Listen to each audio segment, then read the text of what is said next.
Independent, fully present, girl power in ascendant, witty brain, gritty lane, raising high and splendid. The hustle is real, so is the resolute. She grew, here she comes to inspire you. Make way for ಈ ಶತಮಾನದ ಮಾದರಿ ಹೆಣ್ಣು, ಸ್ವಾಭಿಮಾನದ ಸಾಹಸಿ ಹೆಣ್ಣು.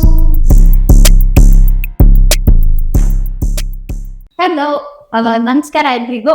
Welcome to Loka home podcast. So thank you so much. Previous ವಿಡಿಯೋಗೆ ಇಷ್ಟು ಚೆನ್ನಾಗಿ ನನಗೆ ರೆಸ್ಪಾನ್ಸ್ ಬಂದಿದೆ. ನೋಡಿದ್ದಕ್ಕೆ ಥ್ಯಾಂಕ್ ಯು ಸೋ ಮಚ್. ನನ್ನ ಹೆಸರು ಸ್ವಾತಿ. ಸೊ ನನ್ನ ಜೊತೆ ಮತ್ತೆ ಮುತ್ತು, ಅನು ಅಂಡ್ ಶ್ರೀಯದೆ.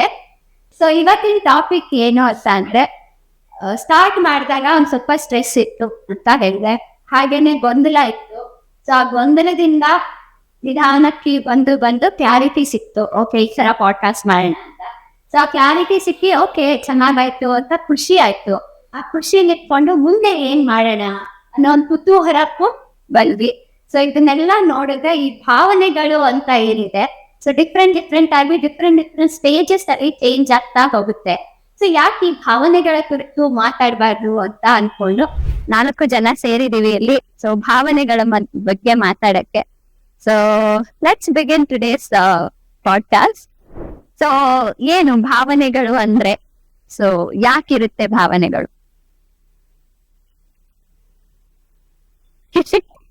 ಅಲ್ಲ, ಎಂತ ಕ್ವೆಶನ್ ಯಾಕಿರುತ್ತೆ? ಸೊ ಎಷ್ಟು ಆಬ್ಸ್ಟ್ರಾಕ್ಟ್ ಕಾನ್ಸೆಪ್ಟ್ ಇದು ಅಂತ ಅಂದ್ರೆ, ಒಂದು ಡೆಫಿನೇಷನ್ ಕೊಟ್ಟು ಹೇಳುವಂತದ್ದಲ್ಲ. I know, I understand. But ಅದನ್ನ ನಾನ್ ಮುಂಚೆ ಹೇಳಿದ್ನಲ್ಲ, ಒಂದ್ ಡೌಟ್ ಇಂದ, ಒಂದು ಕನ್ಫ್ಯೂಷನ್ ಇಂದ ಕ್ಲಾರಿಟಿ ತರಕ್ಕೆ ಎಲ್ಲಿಂದಾದ್ರೂ ಶುರು ಮಾಡ್ಬೇಕಲ್ವಾ? ಸೊ ಅದಕ್ಕೆ ಏನು ಭಾವನೆಗಳಂದ್ರೆ ಯಾಕೆ ಅಂತ ಏನೋ ಒಂದ್ ಕ್ವೆಶ್ಚನ್ ಪೋಸ್ ಮಾಡಿದ್ರೆ ಲೆಟ್ ಸ್ಟಾರ್ಟ್. ಅದ್ ಹೇಗ್ ಬರುತ್ತೆ ನೋಡ್ತಾವ. ಅಂದ್ರೆ ಅದು ಹೇಳಲಿಕ್ಕೆ ಎಷ್ಟು ಈಸಿನೋ ಅದನ್ನ ಅರ್ಥ ಮಾಡ್ಕೊಳ್ಲಿಕ್ ಹೋದ್ರೆ ಅಥವಾ ಅದನ್ನ ಡಿಫೈನ್ ಮಾಡ್ಲಿಕ್ಕೆ ಹೋದ್ರೆ ಅಷ್ಟೇ ಕಷ್ಟ. ಭಾವನೆ ಅಂದ್ರೆ ಏನು, ಅದು ಯಾಕೆ ಬರುತ್ತೆ ಅನ್ನೋದು. ಅಂದ್ರೆ ಡೈಲಿ ಲೈಫಲ್ಲಿ ನಾವು ತುಂಬಾ ಗ್ರಾಂಟೆಡ್ ಆಗಿ ತಗೋತೀವಿ. ಬಟ್ ಈ ರೀತಿ ಕೂತ್ಕೊಂಡು ಅದನ್ನ ಅರ್ಥವತ್ತವಾಗಿ ಅದನ್ನ ಡಿಫೈನ್ ಮಾಡ್ಬೇಕು ಅಂತಂದ್ರೆ ಎಷ್ಟ್ ಕಷ್ಟ ಆಗುತ್ತೆ. ಇವಾಗ ನಾವು ಫೀಲ್ ಮಾಡ್ತಾ ಇರೋದೇ ಆಕ್ಚುಲಿ ಅದೇ ಹೇಳುತ್ತೆ, it's not that easy. One state of mind ಅಂತ ಅನ್ಸುತ್ತೆ ನಂಗೆ. ಆ ಕ್ಷಣದಲ್ಲಿ ಅಲ್ಲಾಗಿರೋ ಸಿಚುವೇಶನ್ ಅಲ್ಲಿ ನಮ್ ಥಾಟ್ ಪ್ರಾಸೆಸ್ ಏನ್ ಓಡ್ತಿರುತ್ತೆ, ಅದ್ರಿಂದ ನಮಗೇನು ಜನರೇಟ್ ಆಗಿ ಇದು ನನ್ ಫೀಲಿಂಗ್ ಅಂತ ಹೇಳ್ತೀವಿ, ಅದು ನ್ಯಾಚುರಲ್ ಆಗುವಂತ ಪ್ರಾಸೆಸ್. ಅದನ್ನ ಭಾವನೆ ಅಂತ ಹೇಳ್ಬೋದು. ಈಗ ನೀ ಹೇಳ್ದೆ, ಈ ಕ್ವೆಶ್ಚನ್ ಕೇಳಿದ ತಕ್ಷಣ ಒಂದ್ ಕ್ಷಣಕ್ ನಾವೆಲ್ಲರೂ ಮ್ಯೂಟ್ ಆದ್ವಿ. ಸೊ ಆ ಥಾಟ್ ಪ್ರಾಸೆಸ್ ಅಲ್ಲಿ ಹೆಂಗ್ ಹೇಳ್ಬಹುದು, ಆ ಕನ್ಫ್ಯೂಷನ್ ನೀ ಹೇಳ್ದಂಗೆ ಕ್ಲಿಯರ್ ಆಗಿ ಹೆಂಗ್ ಕನ್ವೆ ಮಾಡೋದು ಇದನ್ನ.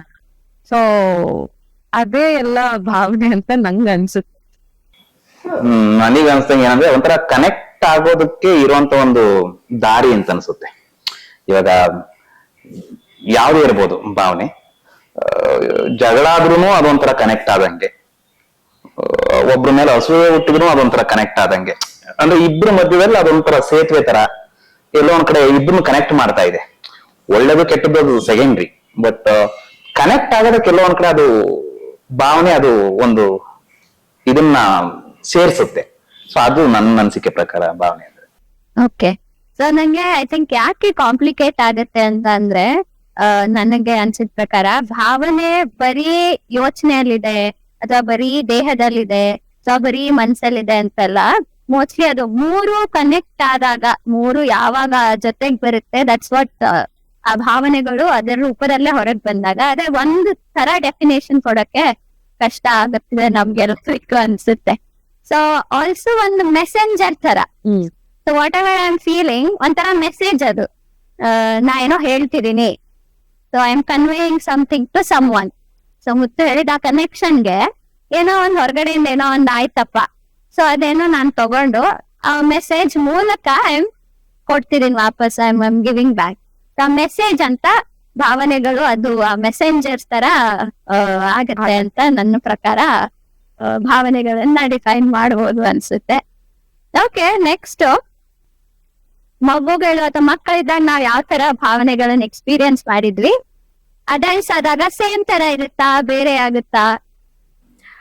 ನನ್ಗನ್ಸುತ್ತೆ ಡೆಫಿನೆಟ್ಲಿ ಎಸ್ ಅಂತ. ನೀ ಹೇಳ್ದೆ ಅಲ್ವಾ, ಭಾವನೆಗಳು ಒಂಥರ ಮೆಸೆಂಜರ್ಸ್ ಅಂತ. ಸೊ ಅದೇ ರೀತಿ ನಂಗೆ ಅದು ಸ್ವಲ್ಪ ಡಿಫ್ರೆಂಟ್ ಲ್ಯಾಂಗ್ವೇಜ್ ಅಲ್ಲಿ ಯೂಸ್ ಮಾಡಿದ್ರೆ ನಮ್ಮ ದೇಹದ ಒಂದು ಭಾಷೆ, ಬಾಡೀಸ್ ಲ್ಯಾಂಗ್ವೇಜ್, ಒಂದು ಪ್ರತಿಯೊಂದು ಕ್ಷಣದಲ್ಲಿ ಒಂದು ಎಕ್ಸ್ಪೀರಿಯನ್ಸ್ಗೆ ಸಾಂದರ್ಭಿಕವಾಗಿ ನಾವ್ ಏನು ನಮ್ಮ ದೇಹ ಏನ್ ಅನುಭವಿಸುತ್ತೆ ಅದನ್ನ ಭಾವನೆ ಮೂಲಕ ವ್ಯಕ್ತಪಡಿಸುತ್ತೆ ಅಂತ ಹೇಳಿ. ಸೊ ಚಿಕ್ಕ ಮಕ್ಳಿರುವಾಗ ಅದು ಫಿಲ್ಟರ್ ಇರೋದಿಲ್ಲ, ಅದಕ್ಕೆ ಫ್ರೀಡಮ್ ಇರುತ್ತೆ ಏನ್ ಬೇಕೋ ಅದಕ್ಕೆ ಎಕ್ಸ್ಪ್ರೆಸ್ ಮಾಡ್ಲಿಕ್ಕೆ. ಬಟ್ ಹೇಗೆ ನಾವು ಭಾಷೆನ ರಿಫೈನ್ ಮಾಡ್ಕೊತಾ ಹೋಗ್ತೀವಿ, ನಮ್ ಬಾಡಿನೂ ಹಾಗೆ ನಮ್ಮ ಅನುಭವಗಳ ಮೂಲಕ ಅದನ್ನ ರಿಫೈನ್ ಮಾಡ್ಕೊಂತ ನಮ್ ರೋಲಿಗೆ ತಕ್ಕ ಹಾಗೆ, ನಮ್ಮ ಜವಾಬ್ದಾರಿಗಳ ತಕ್ಕ ಹಾಗೆ, ನಮ್ಮ ಅನುಭವಗಳಿಗೆ ತಕ್ಕ ಹಾಗೆ, ಅಂದ್ರೆ ಮುಂಚೆ ನಾನು ಏನ್ ಎಕ್ಸ್ಪ್ರೆಸ್ ಮಾಡಿದ್ದೆ ಅದಕ್ಕೆ ಯಾವ ರೀತಿ ರಿಯಾಕ್ಷನ್ ಸಿಕ್ಕಿತ್ತು, ಸೊ ಅದನ್ನ ಕಲ್ತ್ಕೊಂಡ್ ಈಗ ನಮ್ಗೆ ಅದೊಂಥರ learned experience, learn language, it's not natural anymore ಅನ್ನೋ ತರ ಆಗಿದೆ. ಸೊ ಹಾಗಾಗಿ ನನ್ಗನ್ಸುತ್ತೆ ಹೌದು, ಮಕ್ಕಳಲ್ಲಿ ಹಾಗೂ ವಯಸ್ಕರಲ್ಲಿ ಅದೊಂದು ಡಿಫ್ರೆನ್ಸ್ ಖಂಡಿತ ಇದೆ. ನಾವು ಯಾವ ರೀತಿ ಎಮೋಷನ್ಸ್ ನ ಅನುಭವಿಸ್ತೀವಿ, ಯಾವ ರೀತಿ ಎಕ್ಸ್ಪ್ರೆಸ್ ಮಾಡ್ತೀವಿ ಅನ್ನೋದ್ರಲ್ಲಿ ಅಂತ ಅನ್ಸುತ್ತೆ ನನಗೆ. ಡಿಫ್ರೆನ್ಸ್ ಇದೆ. ನೋಡಿ, ಡಿಫ್ರೆನ್ಸ್ ಇದೆ ಅಂತ ಅನ್ಸುತ್ತೆ ಡೆಫಿನೆಟ್ಲಿ. ಈಗ ಹೇಳ್ತೀನಲ್ಲ, ಮಕ್ಳು ನೋಡಿದಾಗ ಚೆನ್ನಾಗಿದ್ದಾನೆ, ಯಾರು ಹೌದು ಬಿಡ್ತಾರೆ. ಸೊ ಈ ದೊಡ್ಡವರ ಆ ಲೋಕ ನೋಡಿದಾಗ ವಾವ್ ಅಂತ ಅನ್ಸುತ್ತೆ. ಪ್ರಾಬಬ್ಲಿ ಅವ್ರ ಏಜಲ್ಲಿ ನಾವಿದ್ದಾಗ ಅವ್ರಿಗಾಗಿ ಏನ್ ವಾವ್ ಅಂತ ಕಟ್ಕೊಂಡಿದ್ದಾರೆ, ನಾವ್ ಅವಾಗ ಅದಕ್ಕೆ ವಾವ್ ಅಂತೀನಿ ಇದ್ದೆ, ಬೇರೆ ಏನೋ ವಿಚಾರ ಇರ್ತಿತ್ತು ನಮ್ಗೆ. ಅಂಡ್ ಈಗ ಕೂಡ ಅವ್ರಿಗೆ ಇವಾಗ ವಾವ್ ಅನ್ಸೋದು ನಮ್ಗೆ ಆ ಕ್ಷಣಕ್ಕೆ ವಾವ್ ಅನ್ಸುತ್ತೆ, ಚೆನ್ನಾಗಿದೆಯಲ್ಲ ಅಂತ. ಅದನ್ನೇ ಇವಾಗ ನಾವು ಕ್ಯಾರಿ ಮಾಡ್ಬೇಕು ಅಂತ, ಅದೇ ಕಂಟಿನ್ಯೂಸ್ ಆಗಿ ಫಾಲೋ ಮಾಡ್ಬೇಕು ಅಂತ ಅವಾಗ ಪ್ರಾಬಬ್ಲಿ ನಮ್ಗ ವಾವ್ ಹ್ಯಾಪಿನೆಸ್ ಅಂತ ಅನ್ಸತ್ತೆ. ಫಾರ್ ಎಕ್ಸಾಂಪಲ್ ಬಲೂನ್, ಕೆಲವೊಬ್ಬರಿಗೆ ದೊಡ್ಡವರಾದ್ಮೇಲೂ ಆ ಬಲೂನ್ ನೋಡಿದ್ರೆ ಎಕ್ಸೈಟ್ಮೆಂಟ್ ಇರುತ್ತೆ, ನಮಗ್ ಬಲೂನ್ ಬೇಕು, ಕಲರ್ ಬಲೂನ್, ಲೈಟ್ ಬಲೂನ್. ಇನ್ ಕೆಲವೊಬ್ಬರಿಗೆ ದೊಡ್ಡವರಾದ್ಮೇಲೆ ಅದೇನದು ಅತ್ಯಾಸ ಅನಿಸುತ್ತೆ. ಸೇಮ್ ಇನ್ಸಿಡೆಂಟ್, ಸೇಮ್ ಏನೋ ಆಟಕ್ಕೆ ಇದನ್ನ ಇಟ್ಕೊಂಡು ಆಟ ಆಡ್ತಿದ್ವು, ಅದನ್ನ ನೋಡುವಂತ ರೀತಿ, ಅದರಿಂದ ನಮ್ಮ ಇಮೋಷನ್ಸ್ ಜನರೇಟ್ ಆಗೋ ರೀತಿ ಅದರಲ್ಲಿ ಡಿಫ್ರೆನ್ಸ್ ಇದೆ. And the way they express it is also has different. ನಾವು ಸಣ್ಣವರಿದ್ದಾಗ ಎಕ್ಸ್ಪ್ರೆಸ್ ಮಾಡ್ತೀವಿ, ಇವಾಗ ಎಕ್ಸ್ಪ್ರೆಸ್ ಮಾಡ್ತೀವಿ, ಹಲವಾರು ವ್ಯತ್ಯಾಸಗಳಿದೆ ಅಂತ. ನೀನ್ ಬರೋ ನಂಗೆ ಅಲ್ವಾ, ಸೊ ಬಯೋ ನನ್ ತಕ್ಷಣ first thought I came into mind ಅಂದ life skills program. Life skills program ಅಲ್ಲಿ ಒಂದು ಇಮೋಷನ್ಸ್ಗೆ ಎಲ್ಲ ಒಂದು ಸೆಕ್ಷನ್ ಅನ್ನು ನಾವು ನೋಡಿದಾಗೆ ಆ ಎಲ್ಲ ಎಷ್ಟೇ ಅಡಲ್ಟ್ಸ್ ಇರಲಿ, ಎಷ್ಟೇ ದೊಡ್ಡವರಲ್ಲಿ 40 ವರ್ಷ ಆ ಬಲೂನ್ ಊದಿ ಕೈ ಬಂದ ತಕ್ಷಣ the moment you see that face, ಎಷ್ಟು ಆ ಮಗು ತರ ವಾಪಸ್ ಇರುತ್ತಲ್ಲ ಒಂದು ವಾತಾವರಣ, ಆ ಬಲೂನ್ ಜೊತೆ ಆಡ್ತಾ ಇರೋದು, ನನ್ ಬಲೂನ್ ನೋಡುವ ಎಷ್ಟು ಚೆನ್ನಾಗಿದೆ, ಚೆನ್ನಾಗಿದೆ. So I think emotions are true. ಮಕ್ಕಳಲ್ಲಿ ಇರ್ಬೋದು, ಅಡಲ್ಟ್ಸ್ ಅಲ್ಲಿ ಇರ್ಬೋದು, ಇಮೋಷನ್ಸ್ ಟ್ರೂನೆಸ್, ಆನೆಸ್ಟಿ ಅದು ಇದ್ದೇ ಇರುತ್ತೆ ಅನ್ಸುತ್ತೆ. ಬಟ್ ನಾವ್ ಹೇಗೆ ಅದು ಎಕ್ಸ್ಪ್ರೆಸ್ ಮಾಡ್ತೀವಿ, ಅದನ್ನ ಹೇಗೆ ನಾವು ಬೇರೆಯವ್ರಿಗೆ ತೋರಿಸ್ತೀವಿ, ಅದು ದೊಡ್ಡದಾಗ್ತಾ ಚೇಂಜ್ ಆಗ್ತಾ ಹೋಗುತ್ತೆ ಅನ್ಸುತ್ತೆ. But that honesty, true emotions true ಅಂತ ಅಂದ್ರೆ ನೀ ಹೇಳ್ದಂಗೆ ಆ ಲೈಫ್ ಸ್ಕಿಲ್ ಸೆಷನ್ಸ್ ನಾವು ರಿಫ್ಲೆಕ್ಟ್ ಮಾಡಿದ್ರೆ ಅಲ್ಲಿ ಸ್ಪೆಸಿಫಿಕ್ ಆಗಿ ಆ ಜಾಗದಲ್ಲಿ ಯಾಕೆ ಎಮೋಷನ್ಸ್ ಹೊರಗಡೆ ಬರುತ್ತೆ ಅಂದ್ರೆ may be the space that we give ಅಲ್ವಾ. ಸೊ ಅಲ್ಲಿ ಒಂದು ನಾನ್ ಜಡ್ಜ್ಮೆಂಟಲ್ ಸ್ಪೇಸ್ ಇರುತ್ತೆ ಅಂಡ್ ಎಲ್ಲರೂ ಅಲ್ಲಿ ಅದೇ ರೀತಿ ಒಂದು ಟಾಸ್ಕ್ ಕ್ರಿಯೇಟ್ ಆದಾಗ ಇದು ನಾನ್ ಮಾತ್ರ ಈ ರೀತಿ ಎಕ್ಸ್ಪ್ರೆಸ್ ಮಾಡ್ತಾ ಇದ್ದೀನಿ ಅನ್ನೋ ಯಾವುದೇ ಜಡ್ಜ್ಮೆಂಟ್ ಇರೋದಿಲ್ಲ. ಸೊ ಯಾವಾಗೆಲ್ಲ ಆ ರೀತಿ ಸೇಫ್ ಸ್ಪೇಸ್ ಕ್ರಿಯೇಟ್ ಆಗುತ್ತೆ ಅವಾಗೆಲ್ಲ ಮೋಸ್ಟ್ಲಿ ನಮ್ಮಲ್ಲಿರೋ ನ್ಯಾಚುರಲ್ ಎಮೋಷನ್ಸ್ ನಾವು ನ್ಯಾಚುರಲ್ ಆಗಿ ಎಕ್ಸ್ಪ್ರೆಸ್ ಮಾಡ್ತೀವೇನೋ. ನನ್ ತಲೆಗೆ ಬಲೂನ್ ಏನಕ್ಕೆ ಸಡನ್ ಆಗಿ ಬಂತು ಅಂದ್ರೆ, ಈಗಷ್ಟೇ ಪಾಡ್ಕಾಸ್ಟ್ ಶುರು ಮಾಡಕ್ಕಿಂತ ಮುಂಚೆ ಶ್ಲೋಕನ್ ಜೊತೆ ಆಟ ಆಡ್ತಾ ಇದ್ದೆ. ಸೊ ಆಲ್ಮೋಸ್ಟ್ ಅಬೌಟ್ 40 minutes ಏನೋ 2 ಬಲೂನ್ ಅಲ್ಲಿ ಇಬ್ರು ಆಟ ಆಡಿದೀವಿ. So towards the end of 40 minutes I was changing the topics for her, because ನಂಗೆ ಅದು ಸಾಕು ಅನ್ನಿಸ್ತಿತ್ತು, ನಂಗೆ ಆ ಎಕ್ಸೈಟ್ಮೆಂಟ್ ಹೊಟ್ಟೋಯ್ತು. ಬಟ್ ಅವಳಿಗೆ ಆ ಎಕ್ಸೈಟ್ಮೆಂಟ್ ಹೋಗಿರ್ಲಿಲ್ಲ. ಸೊ ನನ್ನ ಜೊತೆ ಮಾತಾಡ್ಕೊಂಡೆ she continue playing with the balloon. So ಅವರಲ್ಲಿ ಆ ಎಮೋಷನ್ ಸಸ್ಟೈನ್ ಆಗಕ್ಕೂ ನಮಗಿವಾಗ ಅವ್ರ ಲೆವೆಲ್ಗೆ ಇಳಿದು ಆ ಎಮೋಷನ್ ಸಸ್ಟೈನ್ ಆಗ್ಬೇಕು ಅಂತ ನೋಡಿದ್ರೆ there is lot of difference. ಮತ್ತೆ ಹಂಗೆ ಹೇಳ್ದಂಗೆ ನನಗೆ ಆಗ್ತಿದ್ದೀನಿ ಇಟ್ ಎಮೋಷನ್ಸ್ ಮತ್ತು ನಮ್ಮಲ್ಲಿ ಡಿಫ್ರೆನ್ಸ್ ವ್ಯತ್ಯಾಸ ಹೋಗುತ್ತೆ. ನಾವು ಎಮೋಷನ್ಸ್ ಯಾವ್ದಾದ್ರು ಒಂದು ಭಾವನೆ ಇচ্ছে ಆ ಭಾವನೆನ ಹೆಚ್ಚಿಗೆ ಟೈಮ್ ಉಳಿಸ್ಕೊಳ್ತು ಭಾವನೆಗಳು ಬೇಗ ಇವಾಗ ಕೋಪ ಬರ್ಲಿ ಆಲ್ಮೋಸ್ಟ್ ಅವು ಅಸೂಯೆ ಬರುತ್ತೆ, ಬೇರೆ ಬೇರೆ ಎಲ್ಲಾ ರೀತಿಯ ಭಾವನೆ ಬಂದೇ ಬರುತ್ತೆ. ಹೆಚ್ಚಿಗೆ ನೋಡೋದೇ ಆದ್ರೆ ಕೋಪ ಮತ್ತೆ ಖುಷಿ ಅಳು ಈ ಮೂರನ್ನ ಹೆಚ್ಚಿಗೆ ಕಾಣ್ತಾರೆ. ಯಾಕಂದ್ರೆ ಅವು ಅಷ್ಟು ಹೊರಗಡೆ ಹೋಗಿ ಬೇರೆಯವ್ರ ಎಲ್ಲ ಇದ್ ಮಾಡೋದಿಲ್ಲ, ಅವು ಅಂಫರ್ಟಿನ್ ಬದಿ ಅದಕ್ಕೋಸ್ಕರ ಈ ಮೂರು ಜಾಸ್ತಿ. ಇನ್ನೊಂದು ಅವ್ರಿಗೆ ದೇಹ ಬಂದು ಅದನ್ನ ಬಳಸಬರುತ್ತೆ, ಅಂದ್ರೆ ಅದನ್ನ ಬೇರೆ ಇನ್ನೊಂದು ಎಮೋಷನ್ಸ್ ಮೂಲಕ ಅದನ್ನ ಚೇಂಜ್ ಮಾಡ್ಕೊಂತ ಚೇಂಜ್ ಆಗುತ್ತೆ. ಒಂದ್ ಎಮೋಷನ್ ಇದ್ರೆ ಅದನ್ನ ಒಂದ್ ಸ್ವಲ್ಪ ಹೆಚ್ಚು ಟೈಮ್ ತಗೊಂಡು ಖುಷಿನ ಆಕ್ಚುಲಿ ಕಡಿಮೆ ಟೈಮ್ ಏನ್ ಮಾಡ್ಬೇಕು ಈಗ ಹಿಂಗ ಏನಾಗಿರುತ್ತೆ ಯಾಕಂದ್ರೆ ಪ್ಲಾನ್ ಮಾಡಿದ್ದ ಬೇಜಾರೈತೆ. ಖುಷಿ ಇದ್ದಾಗ ಪ್ಲಾನ್ ಮಾಡಕ್ ಹೋಗೋದ ಎಂಜಾಯ್ ಮಾಡಕ್ ಹೋಗ್ತೇವೆ ಮೂವಿ, ಅದಕ್ಕಾಗಿನ ಖುಷಿ ಬೇಗ ಕಳೆದವು, ಬೇಜಾರು ಹೆಚ್ಚಿಗೆ ಟೈಮ್ ಕೊಡುತ್ತೆ. ಅಂದ್ರೆ ಈ ಡಿಫ್ರೆನ್ಸ್ ನನಗೆ ಆಗ್ತೈತೆ ಆಕ್ಚುಲಿ. ಮತ್ತೆ ಎಷ್ಟು ಇರೋ ಡಿಫ್ರೆನ್ಸ್ ಐ ಥಿಂಕ್ ಕೋಪನು ಅನ್ಸುತ್ತೆ. ಕೋಪನ ವಾಲಂಟರಿಲಿ ಕ್ಯಾರಿ ಮಾಡ್ತೀವಿ ಅನ್ಸುತ್ತೆ ನಾವು. ಒಂದ್ ದಿನ ಅಲ್ಲ 2-3 ದಿನ ಕ್ಯಾರಿ.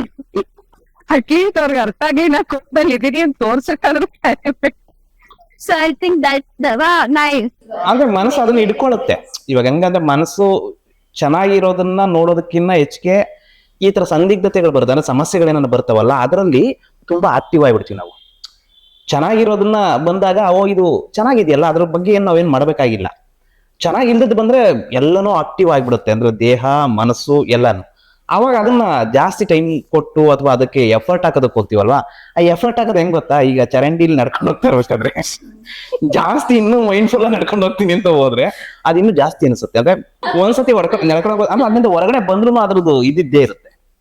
ಅದೇ ಒಳ್ಳೇದು. ಈ ಉದಾಹರಣೆ ಒಳ್ಳೆ ಕಡೆ ನಡ್ಕೊಂಡು ಹೋಗು, ಅಲ್ಲಿಂದ ಜಾಗ ಬಿಟ್ಟ ತಕ್ಷಣ ಅದ್ ನಮ್ ಮುಂದೆ ಹಿಂದೆಗಡೆ ಫಾಲೋ ಮಾಡಲ್ಲ.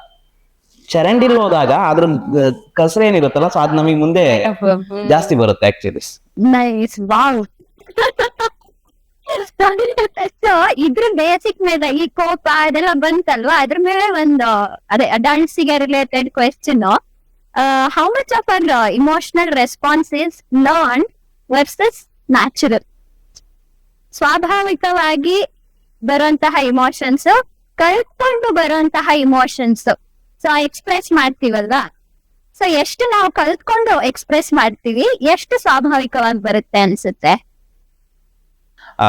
ಇವಾಗ ನೀನು ಸ್ವಾಭಾವಿಕ ಅಂದ್ರೆ ನ್ಯಾಚುರಲ್ ಆಗಿ ಬಂದಿದ್ದು ಮತ್ತೆ ಕಲ್ತಿರೋದು ಏನು ಅಂತ ಕೇಳಿದಲ್ಲ, ಅಂದ್ರೆ ಭಾವನೆಗಳನ್ನ ಯೂಶಲಿ ಮಕ್ಕಳಲ್ಲಿ ನಾವು ನೋಡಿದ್ರೆ ಅವರ ಹೇಳ್ದಂಗೆ ಖುಷಿ, ಅಳೋದು ಮತ್ತೆ ಕೋಪ ಈ ಮೂರು ಹೆಚ್ಚಿಗೆ ಕಾಣ್ತೀವಿ ನಾವು.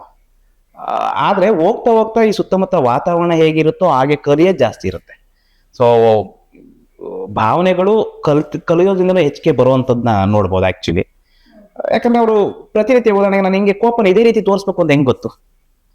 ವಾಯ್ಸ್ ರೈಸ್ ಮಾಡ್ತಿರ್ತಾವ ಮಕ್ಕಳು, ಹೋಗ್ತಾ ಹೋಗ್ತಾ ನೋಡು ಅವ್ರ ಮುಖಭಾವ ಚೇಂಜ್ ಆಗುತ್ತೆ. ಬೇರೆಯವ್ರು ಯಾವ ರೀತಿ ಕೋಪ ಮಾಡ್ಕೊಂಡು ಇದ್ ಮಾಡ್ತಿರೋ ವಸ್ತುಗಳನ್ನ ಬೇರೆಯವ್ರನ್ನ ಹಿಂಗೆ ಎಸ್ತರೆ ಅವರು ಅದನ್ನ ಮಾಡೋದಕ್ಕೆ ಶುರು ಮಾಡ್ತಾರೆ. ಐ ಥಿಂಕ್ ಇನಿಷಿಯಲಿ ಕಲಿತಾ ಹೋಗ್ತೀವಿ ಬೈ ಅಬ್ಸರ್ವಿಂಗ್. ಅಂದ್ರೆ ಚಿಕ್ಕ ಮಕ್ಳಾಗಿರ್ಬೇಕಾದ್ರೆ ಫಸ್ಟ್ ಮೆಥಡ್ ಆಫ್ ಲರ್ನಿಂಗ್ ಅದಲ್ವಾ, ಅಪ್ಪ ಅಮ್ಮ ಅಜ್ಜಿ ತಾತ ಅವ್ರು ಹೇಗೆ ರೆಸ್ಪಾಂಡ್ ಮಾಡ್ತಾರೆ, ಸಿಚುವೇಶನ್ಗೆ ರಿಯಾಕ್ಟ್ ಮಾಡ್ತಾರೆ, ಅದ್ರಿಂದಾನೇ ಕಲಿತಾ ಶುರು ಮಾಡ್ತೀವಿ. ಹಿಂಗೆ ಇಂಥ ಸಿಚುವೇಶನ್ ಬಂದ್ರೆ ನಾನ್ ಕೋಪದಲ್ಲೇ ರಿಯಾಕ್ಟ್ ಮಾಡ್ಬೇಕು, ಅಥವಾ ನಂಗ್ ಒಂದ್ ಸ್ವಲ್ಪ ನನಗ್ ಬೇಕಾಗಿದ್ ಸಿಗ್ಲಿಲ್ಲ ಅಂದ್ರು ನಾನ್ ಅಳ್ಬೇಕು, ನಂಗ್ ಅತ್ತಾಗ ಅವ್ರು ಕೊಡ್ತಾರೆ ಅನ್ನೋದೆಲ್ಲ ಏನು ಮಾಡೆಲ್ ಮಾಡಿರ್ತಾರೆ ನಮಗೆ. ಐ ಥಿಂಕ್ ಅದು ಬೆಳೀತಾ ಬೆಳೀತಾ ನ್ಯಾಚುರಲ್ ಆಗಿ ನಮ್ಮಲ್ಲೇ ಬರೋದಕ್ಕೆ ಶುರು ಆಗುತ್ತೆ ಅಂತ ಅನ್ಸುತ್ತೆ.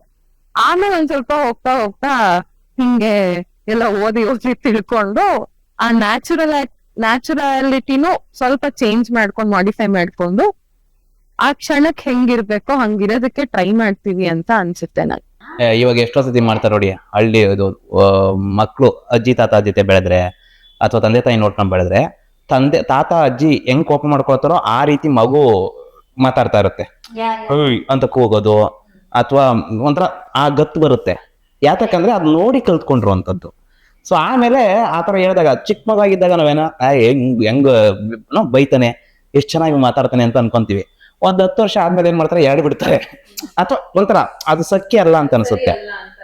ಅವಾಗ ಮುಂಚೆ ತುಂಬಾ ಪ್ರೀತಿಯಿಂದ ನಾವೇ ನೋಡಿರ್ತೀವಿ, ಮಗು ಎಷ್ಟೊಂದು ಕೋಪ ಮಾಡ್ಕೊಳತ್ತೆ, ಹೆಂಗ್ ಬೈಯುತ್ತೆ ಅಂತ ಮುದ್ದು ಮಾಡ್ತೀವಿ. ಆಮೇಲೆ ಬೇರೆ ರೀತಿ ಅದನ್ನ ಮಾಡಬಾರ್ದು ಅನ್ನೋ ರೀತಿಲಿ ನಾವೇನ್ ಮಾಡ್ತೀವಲ್ವಾ, ಅವಾಗ ಮಗು ಚೇಂಜ್ ಮಾಡ್ಕೊಳುತ್ತೆ. ಸೊ ಯಾವ ತರ ಕಲ್ಸುವಂತ ವಾತಾವರಣ ಇರುತ್ತೆ, ಯಾರು ಕಲಿಸ್ತಿದ್ದಾರೆ ಅದ್ರ ಮೇಲೆ ಹೋಗುತ್ತೆ ಅಂತ ಕನ್ಕ್ಲೂಷನ್. ಸೊ ಅದಕ್ಕೊಂದು ಎಕ್ಸಾಂಪಲ್ ಅಂತಂದ್ರೆ, ಶ್ಲೋಕಂದು ಊಟ ತಿಂಡಿ ಕೊಟ್ಟೆ ಅವಳಿಗೇನೋ ಏನೋ ಅವಲಕ್ಕಿನ ಏನೋ ತಟ್ಟೆಲ್ ಹಾಕಿ ಕೊಟ್ಟು ನಿಧಾನಕ್ಕೆ ಹೋಗ್ತಿದ್ಲು. ಬಿಡಿಸ್ಬೇಡ ಅಂತ ಹೇಳಿದ್ದೆ, ನಿಧಾನಕ್ಕೆ ಹೋಗ್ತಿದ್ಲು. ಪಾಪ ಮುಂದೆ ಬಲೂನ್ ಏನೋ ಒಂದ್ ಅಡ್ಗೆ ಸಾಮಾನ್ ಇತ್ತು, ಹಿಂಗೆ ಸ್ವಲ್ಪ ಎಡವಿ ಬೇಯಿಸ್ಬಿಟ್ಲು ಅವಲಕ್ಕಿ ಎಲ್ಲ ಬಿದ್ಬಿಡ್ತು. ಸೊ ಅದ್ ನಂಗೆ ನೋಡಿ, ದಟ್ ವಾಸ್ ದ ಲಾಸ್ಟ್ ಅವಲಕ್ಕಿ, ಒಂದ್ ಪ್ಲೇಟ್ ಇತ್ತು ನನ್ನ ಹತ್ರ. ನಂಗೆ ಬಂತು ಕೋಪ, ಬೀಳಿಸ್ಬಿಟ್ಲಲ್ಲ ಅಂತ. But the reaction was it's okay, it's okay, it's okay ಅಂತ ಹೇಳಿದೆ. ಆಯ್ತಾ, ಹೌದು ಓಕೆ ಸಾರಿ ಅಮ್ಮ ಗೊತ್ತಾಗಿಲ್ಲ ನನ್ಗೆ ಅಂದ್ಲು. ಅದು ಹೋಯ್ತು, ದಟ್ ಡೇ ಮುಂದಾಯ್ತು. ಒಂದ್ 4-5 days ಬಿಟ್ಟು ನಾನೇನೋ ತಗೊಂಡ್ ಹೋಗ್ತಾ ಇದ್ದೆ, ಪಾತ್ರೆಗಳು ಒಟ್ಟಿಗೆ ಏನೋ ತಗೊಂಡೋಗಿ ಹಾಕಕ್ಕೆ ಅದ್ರ ಪ್ಲೇಸ್ಗೆ. ನಾನು ಬೇಯಿಸ್ಬಿಟ್ಟೆ. ಎಲ್ಲರೂ ಅಯ್ಯೋ ಬೇಯಿಸ್ಬಿಟ್ನಲ್ಲ ಅಂದ್ರೆ, she came back and told it's okay, it's okay. Discuss ಮಾಡಿತ್ತು ಅನ್ಸುತ್ತೆ. ಎದಳು ಮಕ್ಕಳು ನಾವ್ ಹೆಂಗೆ ಹೇಳ್ತೀವ, ಅವ್ಯಾವ ಸಮಸ್ಯೆ ಮಾಡುತ್ತೆ, ಅದು ವಾಪಸ್ ಅವ್ರು ಕರೀತಾರೆ ಅಂತ. ಯಾವಾಗ ನಾವು ಏನು ಹೇಳ್ದಂಗೆ ಅವ್ರಿಗೆ ಒಂದ್ ಸ್ವಲ್ಪ ಮೇಯಕ್ಕೋಸ್ಕರ ನಾನು ಏನ್ ತಪ್ಪು ಮಾಡಿದೆ ಅಂತ ನಾನು ನೋಡ್ಕೊಂತ, ಇದನ್ನ ಮಾಡಬಾರ್ದು ಅಂತ ಕಲ್ಸ್ಕೊಡ್ತಾರೆ ಅಂದ್ರೆ ಲಾಸ್ಟ್ ಟೈಮ್ ನಾವು ಮಾಡಿ. ಸೊ ನಾವ್ ಯಾವ ತರ ಐ ಥಿಂಕ್ ಫೌಂಡೇಶನ್ ಇದು ಮಾಡ್ತೀವಿ, ನಮ್ ಎನ್ವೈರನ್ಮೆಂಟ್ ಹೇಗಿದೆ, ಸೊ ಅದನ್ನ ರಿಫ್ಲೆಕ್ಟ್ ಮಾಡಿ ಯಾವ ತರ ನಾನು ಎಕ್ಸ್ಪ್ರೆಸ್ ಮಾಡ್ಬೋದು ಅನ್ನೋದು ಐ ಥಿಂಕ್ ಕಲ್ತ್ಕೋತಾ ಹೋಗ್ತಾರೆ. ಒಂದ್ ಭಾವನೆಗಳನ್ನ ಯಾವ ತರ ಎಕ್ಸ್ಪ್ರೆಸ್ ಮಾಡ್ಬೋದು ಅನ್ನೋದು ಕಲ್ತ್ಕೊಂಡ್ ಹೋಗ್ತಾರೆ. ಏನೊಂದೇನ್ ಅನ್ನಿಸ್ತಲ್ಲ, ನೀವಾಗ ಶ್ಲೋಕನ್ ಎಕ್ಸಾಂಪಲ್ ಕೊಟ್ಟು ಹೇಳಿದ್ದು, ಈಗ ನಮ್ ಸುತ್ತ ಮಕ್ಳು ಇದ್ರೆ ನಾವು ಚಿಕ್ಕವರಾಗಿರ್ಬೇಕಾದ್ರೆ when it comes to emotions aspects ಅಂತ ಬಂದಾಗ ನಮಗೇನ್ ಸರಿ ಅಲ್ಲ, ಅದು ಅನ್ಕಂಫರ್ಟಬಲ್ ಆಗಿರುತ್ತೆ. We will be in the pressure of ನಮ್ಮ ಸುತ್ತ ಇರೋ ಮಕ್ಕಳು ಅಥವಾ ನಮ್ಮ ಮಕ್ಳಿಗೆ ಅದ್ ಮಾಡ್ಬಾರ್ದು ನಾವು ಅಂತ. ಸೊ ಅದನ್ನೊಂದ್ ಸ್ವಲ್ಪ ರಿವರ್ಸ್ ಇದಾಗಿ ಮಾಡಕ್ ಹೋಗ್ತೀವಿ. ಬಟ್ ಅಲ್ಲೂ ಕೂಡ ಪ್ರೆಷರ್ ಅಲ್ಲಿ ಮಾಡ್ತೀವಿ. ಲೈಕ್ ಯು ಸೆಡ್, ಕೋಪ ಬಂತು, ಬೈಬೇಕು ಅನ್ನಿಸ್ತು, ಅವಳಿಗೇನು ಇದಾಗಬಾರ್ದು ಅಂತ ಇಟ್ಸ್ ಓಕೆ ಅಂತ ಹೇಳ್ದೆ ಅಂತ. ಸೊ ಅದನ್ನು ಎಲ್ಲ ಅವರು ಗಮನಿಸ್ತಿರ್ತಾರೆ ಅಂತ ಅನ್ಸುತ್ತೆ ನಂಗೆ. ಆಸ್ ಕಿಡ್ಸ್ ತುಂಬಾ ವಿಜಿಲೆಂಟ್ ಇರ್ತಾರೆ, ಅಟೆಂಟಿವ್ ಆಗಿರ್ತಾರೆ, ಯಾರು ಹೆಂಗ್ ರೆಸ್ಪಾಂಡ್ ಮಾಡ್ತಾರೆ, ಯಾರು ಯಾವ ತರ ಯಾವ್ದೇ ಭಾವನೆ ಇರ್ಲಿ, ಇವ್ ಕೋಪ ಬಂದ್ರೆ ಹೆಂಗ್ ಮಾಡ್ತಾರೆ, ಖುಷಿ ಆದಾಗ ಹೆಂಗೆ ಇರ್ತಾರೆ, ಬಾಡಿ ಲ್ಯಾಂಗ್ವೇಜ್ ಇರುತ್ತೆ ಹೆಂಗಿರ್ತಾರೆ. So there be so much attentive. I think ನಾವು ಚಿಕ್ಕವರಿದ್ದಾಗ ಅಮ್ಮ ಹೆಂಗೆ ಬೈತಿದ್ಲು, ಅಪ್ಪ ಹೆಂಗ್ ದರ್ ಇಸ್ ಅ ಡಿಫ್ರೆನ್ಸ್. ಅಮ್ಮ ಬೈಯೋದಕ್ಕೂ ಅಪ್ಪ ಬೈಯೋದಕ್ಕೂ ಭಾರಿ ಜೋರ್ ಡಿಫ್ರೆನ್ಸ್ ಇತ್ತು. ಅಪ್ಪ ಬೈದ್ರು ಅಯ್ಯೋ ಏನೋ ಆಗ್ಬಿಟ್ಟಿದೆ, ಗುಡ್ಡ ತಲೆ ಮೇಲೆ ಬಿದ್ಬಿಡ್ತೀವ ಅನ್ನೋದು. ಅಮ್ಮ ಓಕೆ ಬೈತಿದಾಗ ಪರವಾಗಿಲ್ಲ, ಅಪ್ಪ ಬೈದ್ಬಿಟ್ರಿ ಅಪ್ಪ ಏನೋ ಆಗ್ಬಿಟ್ಟಿದೆ, ಸೀರಿಯಸ್ ಮ್ಯಾಟ್ರ್ ಇದು. ಸೊ ಅಲ್ಲಿಂದಾನೇ ಐ ಥಿಂಕ್ ಕಲಿತಾ ಬರ್ತೀವಿ. How do we react, how intense ಆಗಿ ನಾವ್ ರಿಯಾಕ್ಟ್ ಮಾಡ್ಬೇಕು, ಯಾವಾಗ ರಿಯಾಕ್ಟ್ ಮಾಡ್ಬೇಕು, ಎಷ್ಟಕ್ಕೆ ರಿಯಾಕ್ಟ್ ಮಾಡ್ಬೇಕು, ಆ ಇಂಟೆನ್ಸಿಟಿ ಆಫ್ ರಿಯಾಕ್ಷನ್ ಆಲ್ಸೋ ಕಲಿತಾ ಬರ್ತೀವಿ ನಿಧಾನವಾಗಿ. ಮತ್ತೆ ಅವ್ರಿಗೆ ಯಾವ್ದು ಹಿಂದೆಗಡೆ ಸಪೋರ್ಟ್ ಅಥವಾ ಹಿಂದೆಗಡೆ ಏನೋ ಯೋಚನೆ ಮಾಡ್ಕೊಂಡು ಈಗ ಹೆಂಗ್ ಮಾತಾಡ್ಬೇಕು ಅಂತ ಅನ್ನೋದಿರಲ್ಲ ಮಕ್ಕಳಿಗೆ. ಅವ್ರೇನಂದ್ರೆ ವೆರಿ ಇದ್ರಲ್ಲಿ ಹೇಳ್ಬಿಡ್ತಾರೆ. ನಾವೇನ್ ಗೊತ್ತಾ, ಯಾರಾದ್ರೂ ಏನನ್ನ ಹೇಳಿದ್ರೆ ಅವ್ರದ್ದು ಹಿಂದೆಗಡೆ ಇರೋ ಡೇಟಾ ಎಲ್ಲ ನಮ್ ತಲೆಯಲ್ಲಿ ಓಡುತ್ತೆ. ಏನ್ ಕಂದಿರ್ಬೋದು, ಯಾಕೆ ಇವಾಗ್ಲೇ ಹೇಳಿದ್ರು, ಅದೆಲ್ಲ ಓಡಿಬಿಟ್ಟು ಆವಾಗ ಆಕ್ಚುಲಿ ಅವ್ರು ಹೇಳಿರೋದಕ್ಕೂ ನಾವು ವ್ಯಕ್ತಪಡಿಸೋದಕ್ಕೂ ಸಂಬಂಧನೇ ಇರಲ್ಲ. ಆಮೇಲೆ ಒಂದ್ ಸ್ವಲ್ಪ ಕುಳಿತ್ಕೊಂಡು ಯೋಚನೆ ಮಾಡಿದ್ರೆ ನಾನು ಯಾಕೆ ಆತರ ಟೈಮಲ್ಲಿ ಇದ್ ಮಾಡಿದೆ, ಅವ್ರೇನು ಹೇಳಿಲ್ವಲ್ಲ ಅಂತ ಅನ್ಕೊಂತೀವಿ. ಬಟ್ ನಮಗೆ ನಾವು ಆಕ್ಚುಲಿ ಒಂಥರ ಓವರ್ವೆಲ್ಮ್ ಆಗಿದೀವಿ ಇನ್ಫಾರ್ಮೇಶನ್ ಇಂದ. ಅವ್ರಿಗೆ ಇನ್ಫಾರ್ಮೇಶನ್ ತುಂಬಾ ಚಿಕ್ಕದು, ಆದ್ರಿಂದ ಅವ್ರಿಗೆ ಆಕ್ಚುಲಿ ಈಸಿಯಾಗಿ ಅವರು ವ್ಯಕ್ತಪಡಿಸ್ಬಿಡ್ತಾರೆ. ಅಳೋದು ಕೋಪ ಮಾಡ್ಕೊಳ್ಳೋದು ಅವರಿಗೆ ಜಾಸ್ತಿ ಅವಕಾಶ ಬೇಡ. ಅಂದ್ರೆ ಯಾರು ಇನ್ನೊಬ್ರು ಫ್ರೀ ಆಗಿ ಬಿಡ್ಬೇಕು ಅಂತಲ್ಲ, ಹೊಸ್ದಾಗಿರೋತ್ತವ್ರು ಮೀಟ್ ಆದ್ರೂ ಒಂದ್ ಸ್ವಲ್ಪ ಹೊತ್ತಾದ್ಮೇಲೆ ಆಕ್ಚುಲಿ ಅವ್ರ ಹತ್ರ ಹತ್ತು ಬಿಡ್ತಾರೆ. ನಾವು ಹೊಸ್ದಾಗಿ ಏನೋ ಎಲ್ಲನ ಕೆಲಸ ಸೇರೋ 5 ವರ್ಷ 6 ವರ್ಷ ಆದ್ರೂ ಅವ್ರ ಹತ್ರ ವ್ಯಕ್ತಪಡಿಸೋದಕ್ಕೆ ಕೆಲವೊಂದ್ ಟೈಮಲ್ಲಿ ಆಗಲ್ಲ. ಯಾಕಂದ್ರೆ ನಮಗೆ ಆಲ್ರೆಡಿ ಡೇಟಾ ಇರುತ್ತೆ. ಸೊ ಹೆಚ್ಚಿಗೆ ಇನ್ಫಾರ್ಮೇಶನ್ ಇರೋದೇ ದೊಡ್ಡ ಸಮಸ್ಯೆ ಆಕ್ಚುಲಿ. ತುಂಬಾ ಟೈಮ್ ತಗೋಬೇಕು. ಆ ಥೆರಪಿಗೆ ಹೋದಾಗ ಹಂಗೆ ಅಲ್ವಾ ಆಗೋದು, ಆ ರ್ಯಾಪ್ ಬಿಲ್ಡ್ ಮಾಡ್ಬೇಕು ಅಂತ ಹೇಳ್ತೀವಿ. ಅಂದ್ರೆ ಬೇಸಿಕಲಿ ಅವ್ರಿಗೆ ನಮ್ ಜೊತೆ ಕನೆಕ್ಟಿವಿಟಿ ಬೆಳಿಬೇಕು ಅಂತ. ಸೊ ನ್ಯಾಚುರಲ್ ಆಗು ಹಂಗೆ, ನ್ಯಾಚುರಲ್ ಆಗು ಥೆರಪಿಗೆ ಹೋಗುವಂತವ್ರು ಮಾತ್ರ ಅವ್ರವ್ರ ಸಂಬಂಧ ಬೆಳೆಯುತ್ತೆ ಅಂತಲ್ಲ, ಒಬ್ರು ಕಲಿಗಾಗಿ ಇನ್ನೊಬ್ರ ಜೊತೆ, ಇವಾಗ ನಾನು ನೀನು ಜೊತೆ ಬಂದ ಕೆಲಸ ಮಾಡೋದಕ್ಕೆ ಆಬ್ವಿಯಸ್ಲಿ ನಮ್ಮ ಮಧ್ಯದಲ್ಲಿ ಆ ಒಂದು ಇದು ಬೆಳಿಬೇಕಲ್ವಾ, ಅಂದ್ರೆ ವಿತೌಟ್ ಎನಿ ಫಿಲ್ಟರ್ ಬೆಳಿಬೇಕು ಅಂದ್ರೆ ಅದು ಟೈಮ್ ತಗೊಳುತ್ತೆ ನಮಗೆ. ಯಾಕಂದ್ರೆ ಆಲ್ರೆಡಿ ಜಾಸ್ತಿ ಇದೆ ಇನ್ಫಾರ್ಮೇಶನ್ ಇದೆ. ಹಿಂದೆ ಎಲ್ಲೋ ಯಾರೋ ಏನೋ ಅಂದಿರ್ತಾರೆ ಬೇರೆ ಇನ್ನೊಬ್ರ ಕಲೀಗ ಮುಂಚೆ, ಅವಾಗ ಅವರು ಅಂದಿರೋದು ತಲೆಯಲ್ಲಿ ಇರುತ್ತಲ್ಲ, ಇವರು ಹಿಂಗೇನಾ ಅಂತ ಟೆಸ್ಟ್ ಮಾಡ್ತೀವಿ. ಸೊ ಆ ಟೆಸ್ಟ್ ಮಾಡುವಾಗಲೇ ಜೀವನ ಕಳೆದೋಗುತ್ತೆ. ಸೊ ಅಂಡ್ ಇನ್ನೊಂದು ನೋಟಿಸ್ ಮಾಡ್ಬೇಕು ಅಂದ್ರೆ, ನಾವು ಬರೀ ಯಾವ ರೀತಿ ಎಕ್ಸ್ಪ್ರೆಸ್ ಮಾಡ್ಬೇಕು ಅನ್ನೋದಕ್ಕಿಂತ ಹೆಚ್ಚಾಗಿ ಯಾವ ಎಮೋಷನ್ಸ್ ನ ಸಪ್ರೆಸ್ ಮಾಡ್ಬೇಕು ಅನ್ನೋದನ್ನ ಕಲಿತಾ ಇದೀವಿ. ನಮ್ಮ ಚೈಲ್ಡ್ಹುಡ್ ನಾವು ರಿಫ್ಲೆಕ್ಟ್ ಮಾಡ್ಕೊಂಡು ನೋಡ್ಕೊಂಡ್ರೆ ನಮ್ಗೆ ಎಕ್ಸ್ಪ್ರೆಸ್ ಮಾಡೋದಕ್ಕಿಂತ ಜಾಸ್ತಿ ಓಕೆ ಇದು ಸಪ್ರೆಸ್ ಮಾಡ್ಬೇಕು, ಬಿಕಾಸ್ ನಾನು ಇದನ್ನ ಎಕ್ಸ್ಪ್ರೆಸ್ ಮಾಡಿದ್ರೆ ಅಮ್ಮ ಬೈತಾರೆ ಇಲ್ಲ ಅಪ್ಪ ಬೈತಾರೆ. ಸೊ ಈ ರೀತಿ ಎಮೋಷನ್ಸ್ ನ ಸಪ್ರೆಸ್ ಮಾಡೋದನ್ನೇ ನಾವು ಹೆಚ್ಚಾಗಿ ಕಲ್ತಿದೀವಿ. ಸೊ ನಮ್ಗೆ ಒಂಥರ ನ್ಯಾಚುರಲ್ ಆಗಿ ಫೀಲ್ ಮಾಡ್ಬೇಕು ಅಂದ್ರೆ ಈ ಅನ್ಲರ್ನ್ ಮಾಡೋ ಅವಶ್ಯಕತೆ ಜಾಸ್ತಿ ಇದೆ. ಯಾವ ಎಮೋಷನ್ಸ್ ನ ಸಪ್ರೆಸ್ ಮಾಡಬಾರ್ದು, ಯಾವ್ದನ್ನ ಸ್ವಲ್ಪ ನ್ಯಾಚುರಲ್ ಆಗಿ ಎಕ್ಸ್ಪ್ರೆಸ್ ಮಾಡ್ಬೇಕು ಅಂತ. ಯಾಕೆಂದ್ರೆ ಮುತ್ತು ಹೇಳ್ದಾಗೆ ಈ ಕೋಪ ಅಥವಾ ಸ್ಯಾಡ್ನೆಸ್ ಇರ್ಬೋದು, ಅದು ಜಾಸ್ತಿ ಮಾಡೋದಕ್ಕೆ ಇಟ್ಸ್ ಅನ್ಕಂಫರ್ಟಬಲ್ ಅಲ್ವಾ, ಕೋಪ ಇರ್ಬೋದು, sadness. So we try to suppress. I think ದೊಡ್ಡವ್ರು ಆಗ್ತಾ ಈ ಇಮೋಷನ್ಸ್, ಡಿಫಿಕಲ್ಟ್ ಇಮೋಷನ್ಸ್ ಜಾಸ್ತಿ ಬರ್ತಾ ಹೋದಂಗೆ I think no we don't like this, let's suppress, ಅಂದ್ರೆ ಎಕ್ಸ್ಪ್ರೆಸ್ ಮಾಡೋದ್ ಬೇಡ ಅಂತ ಐ ಥಿಂಕ್ ಅದನ್ನ ಕೋಪ, ಬಟ್ ಅದನ್ನ ಸಪ್ರೆಸ್ ಮಾಡೋದಕ್ಕೆ ಹೋದಷ್ಟು ಜಾಸ್ತಿ ಆಗಿರುತ್ತೆ, ನಮಗೆ ಗೊತ್ತಾಗಲ್ಲ ಆಕ್ಚುಲಿ. ಅದೇ ಜಾಸ್ತಿ ಟೈಮ್ ಉಳಿಯೋದು. ಈಗ ಖುಷಿ ಆದ್ರೆ ಹೇಳ್ಕೊಂಡ್ಬಿಡ್ತೀವಿ, ಬೇಜಾರಾದ್ರೆ ಗೊತ್ತಾ ಏನ್ ಅನ್ಕೊಂಡ್ಬಿಡ್ತಾರ ಅವರು ಅಂತ ಸುಮ್ನೆ ಇರ್ತೀವಿ. ಹೇಳಕ್ ಆಗಲ್ವಲ್ಲ, ಹೇಳಕ್ ಯಾವಾಗ ಆಗಲ್ವೋ ಅದು ಹಂಗೆ ಜಾಸ್ತಿ ಹೋಗ್ತಾ ಇರುತ್ತೆ. ಸೊ ಮತ್ತೆ ಯಾವುದೇ ಎಮೋಷನ್ಸ್ ನಾವು ಎಕ್ಸ್ಪ್ರೆಸ್ ಮಾಡ್ಲಿಲ್ಲ ಅಂದ್ರೆ ಅದು ಹಂಗೆ ಉಳ್ಕೊಳ್ಳೋ ಅಂತದ್ದು ಇದಾಗುತ್ತೆ. ಸೊ ಮೇ ಬಿ ನಮ್ಗೆ ಇವಾಗ ಮನಸ್ಸಲ್ಲಿ ತುಂಬಾ ಭಾವನೆಗಳಲ್ಲಿ ಇರುತ್ತೆ ಏನೋ ವ್ಯಕ್ತಪಡಿಸೋದಕ್ಕೆ, ಇಲ್ಲಂದ್ರೆ ಫಿಲ್ಟರ್ ಮಾಡೋದಕ್ಕೆ ಕಲ್ತಿದೀವಿ. ಅಂದ್ರೆ ಇದನ್ನ ಹೇಳ್ತೀವಿ, ಇಲ್ಲಾಂದ್ರೆ ಹೇಳಲ್ಲ. ಯಾಕಂದ್ರೆ ಮುಂದೆಗಡೆ ಇರೋದು ನೋಡ್ಕೊಂಡು ಅಗೈನ್ ಅವ್ರ ಮುಂದೆ ಇಲ್ಲಿ ಹೇಳ್ಬೋದಾ ಹೇಳ್ಬಾರ್ದಾ ಅಂತ ನೋಡ್ತೀವಿ. ಸೊ ಅದು ಇಕ್ಕಟ್ಟು ಜಾಸ್ತಿ ಕೊಡುತ್ತೆ. ಇವಾಗ ನನಗೆ ಇಲ್ಲಿ ಭಯ ಆದ್ರೆ ಏನಂದ್ರೆ, ಭಯ ಆದ ತಕ್ಷಣ ಏನೋ ಎದ್ದು ಓಡೋದಕ್ಕೆ ಅವಕಾಶ ಇದ್ರೆ ನನ್ನ ದೇಹ ಫ್ರೀಸ್ ಆಗಲ್ಲ. ಭಯ ಆದ್ರೂ ಇಲ್ಲೇ ಕುಳಿತುಕೊಳ್ಬೇಕು ಅಂದಾಗಲೇ ಆಕ್ಚುಲಿ ಇನ್ನೂ ಜಾಸ್ತಿ ಆಗ್ತಾ ಇರುತ್ತೆ. ಸೊ ಆ ವೆಂಟ್ ಔಟ್ ಅಂತ ಏನೈತಿ, ಒಂದ್ ಸ್ವಲ್ಪ ಅದಕ್ಕೆ ಆಚೆಗಡೆ ಹೊರಗಾಕೋದಕ್ಕೆ ಅಥವಾ ಅದರಿಂದ ಎಸ್ಕೇಪ್ ಆಗೋದಕ್ಕಾದ್ರೂ ಅವಕಾಶ ಇರ್ಬೇಕಲ್ವಾ. ಸೊ ಹಾಗೆ ಈವನ್ ಭಾವನೆಗಳನ್ನ ವ್ಯಕ್ತಪಡಿಸುವಂತ ಸನ್ನಿವೇಶದಲ್ಲಿ ಅಟ್ಲೀಸ್ಟ್ ಎಲ್ಲೋ ಒಂದ್ ಕಡೆ ವ್ಯಕ್ತಪಡಿಸೋಕೆ ಅವಕಾಶ ಬರಬೇಕು. ಆ ಅವಕಾಶ ಬರ್ಲಿಲ್ಲ ಅಂದ್ರೆ ದೆನ್ ಐ ಥಿಂಕ್ ಇವೆಲ್ಲ ಅಂಶಗಳು ಸಮಸ್ಯೆ ಆಗಿ ಅಂದ್ರೆ ಒಂದ್ ಸ್ವಲ್ಪ ಇಕ್ಕಟ್ಟು ಕೊಡೋದಕ್ಕೆ ಶುರುವಾಗ್ತವೆ. ಅಂಡ್ ಎಲ್ಲೋ ಒಂದ್ ಕಡೆ ಈ ಲರ್ನ್ಡ್ ಅಂಡ್ ನ್ಯಾಚುರಲ್ ಅಂತ ಬಂದಾಗ ಅನು ಹೇಳ್ದಂಗೆ ಸಪ್ರೆಷನ್ ಅನ್ನೋದು ಕಲ್ತಿರ್ತೀವಿ, ಯಾವ್ದನ್ನ ಎಕ್ಸ್ಪ್ರೆಸ್ ಮಾಡಬಾರ್ದು ಅಂತ. ಅಲ್ಲಿ ಸೊಸೈಟಿ ಮುಖಾಂತರ ಜೆಂಡರ್ ಬೇಸ್ ಮೇಲೂ ಆ ಸಪ್ರೆಷನ್ ಹೇರಿರ್ತಾರೆ. ಸೊ ಫಾರ್ ಎಕ್ಸಾಂಪಲ್ ತುಂಬಾ ಕಾಮನ್ ಆಗಿ ನಾವು ಕೇಳೋದು ಗಂಡ್ ಮಗು ನೀನ್ ಯಾಕೆ ಅಳ್ತಾ ಇದ್ಯಾ ಅಂತ ಬರುತ್ತೆ. ಸೊ ಅದು ಲಾಂಗ್ ಟರ್ಮ್ ಅಲ್ಲಿ ಉಳ್ಕೊಂಡ್ಬಿಡುತ್ತೆ ಆ ಸಪ್ರೆಷನ್ ಅನ್ನೋದು. ಫಾರ್ ಎಕ್ಸಾಂಪಲ್ ಗ್ರೀಫ್ ಅಲ್ಲೂ ನಿಂಗ್ ಅಳ್ಬೇಕು ಅಂತ ಅನ್ಸಿದ್ರುವೆ ಸುತ್ತ ಎಲ್ಗೂ ಮುಂದೆ ಅಳಕ್ ಆಗಲ್ಲ, ಬಿಕಾಸ್ ನೀನ್ ಚಿಕ್ಕ ವಯಸ್ಸಿಂದ ಅದನ್ನ ಕೇಳ್ಕೊಂಡ್ ಬಂದ್ಬಿಟ್ಟಿರ್ತೀಯ, ಸಪ್ರೆಸ್ ಮಾಡ್ಕೊಂಡ್ ಬಂದ್ಬಿಟ್ಟಿರ್ತೀಯ. ಸೊ ನೀ ಅಳು ಅನ್ನೋದನ್ನ ಹೊರಗೆ ಹಾಕಕ್ ಹೋಗಲ್ಲ. ಸೊ ಅವಾಗ ಆ ಅಳದಲ್ಲೇ ಇರೋ ರೂಪನ ಬೇರೆ ಎಲ್ಲಾ ರೂಪದಲ್ಲೂ ಎಕ್ಸ್ಪ್ರೆಸ್ ಮಾಡೋದಕ್ಕೆ ಅಥವಾ ಹೊರಗೆ ಹಾಕಕ್ಕೆ ನೋಡಿದಾಗ ಇನ್ನೊಂದಷ್ಟು ತೊಂದರೆಗಳು ನಮ್ ಬಾಡಿಗೂ ಆಗುತ್ತೆ, ಹೊರಗಿನ ಜನರಿಗೂ ಅದರಿಂದ ಹಾರ್ಮ್ ಆಗೋದಕ್ಕೆ ಶುರು ಆಗ್ತಾ ಹೋಗುತ್ತೆ.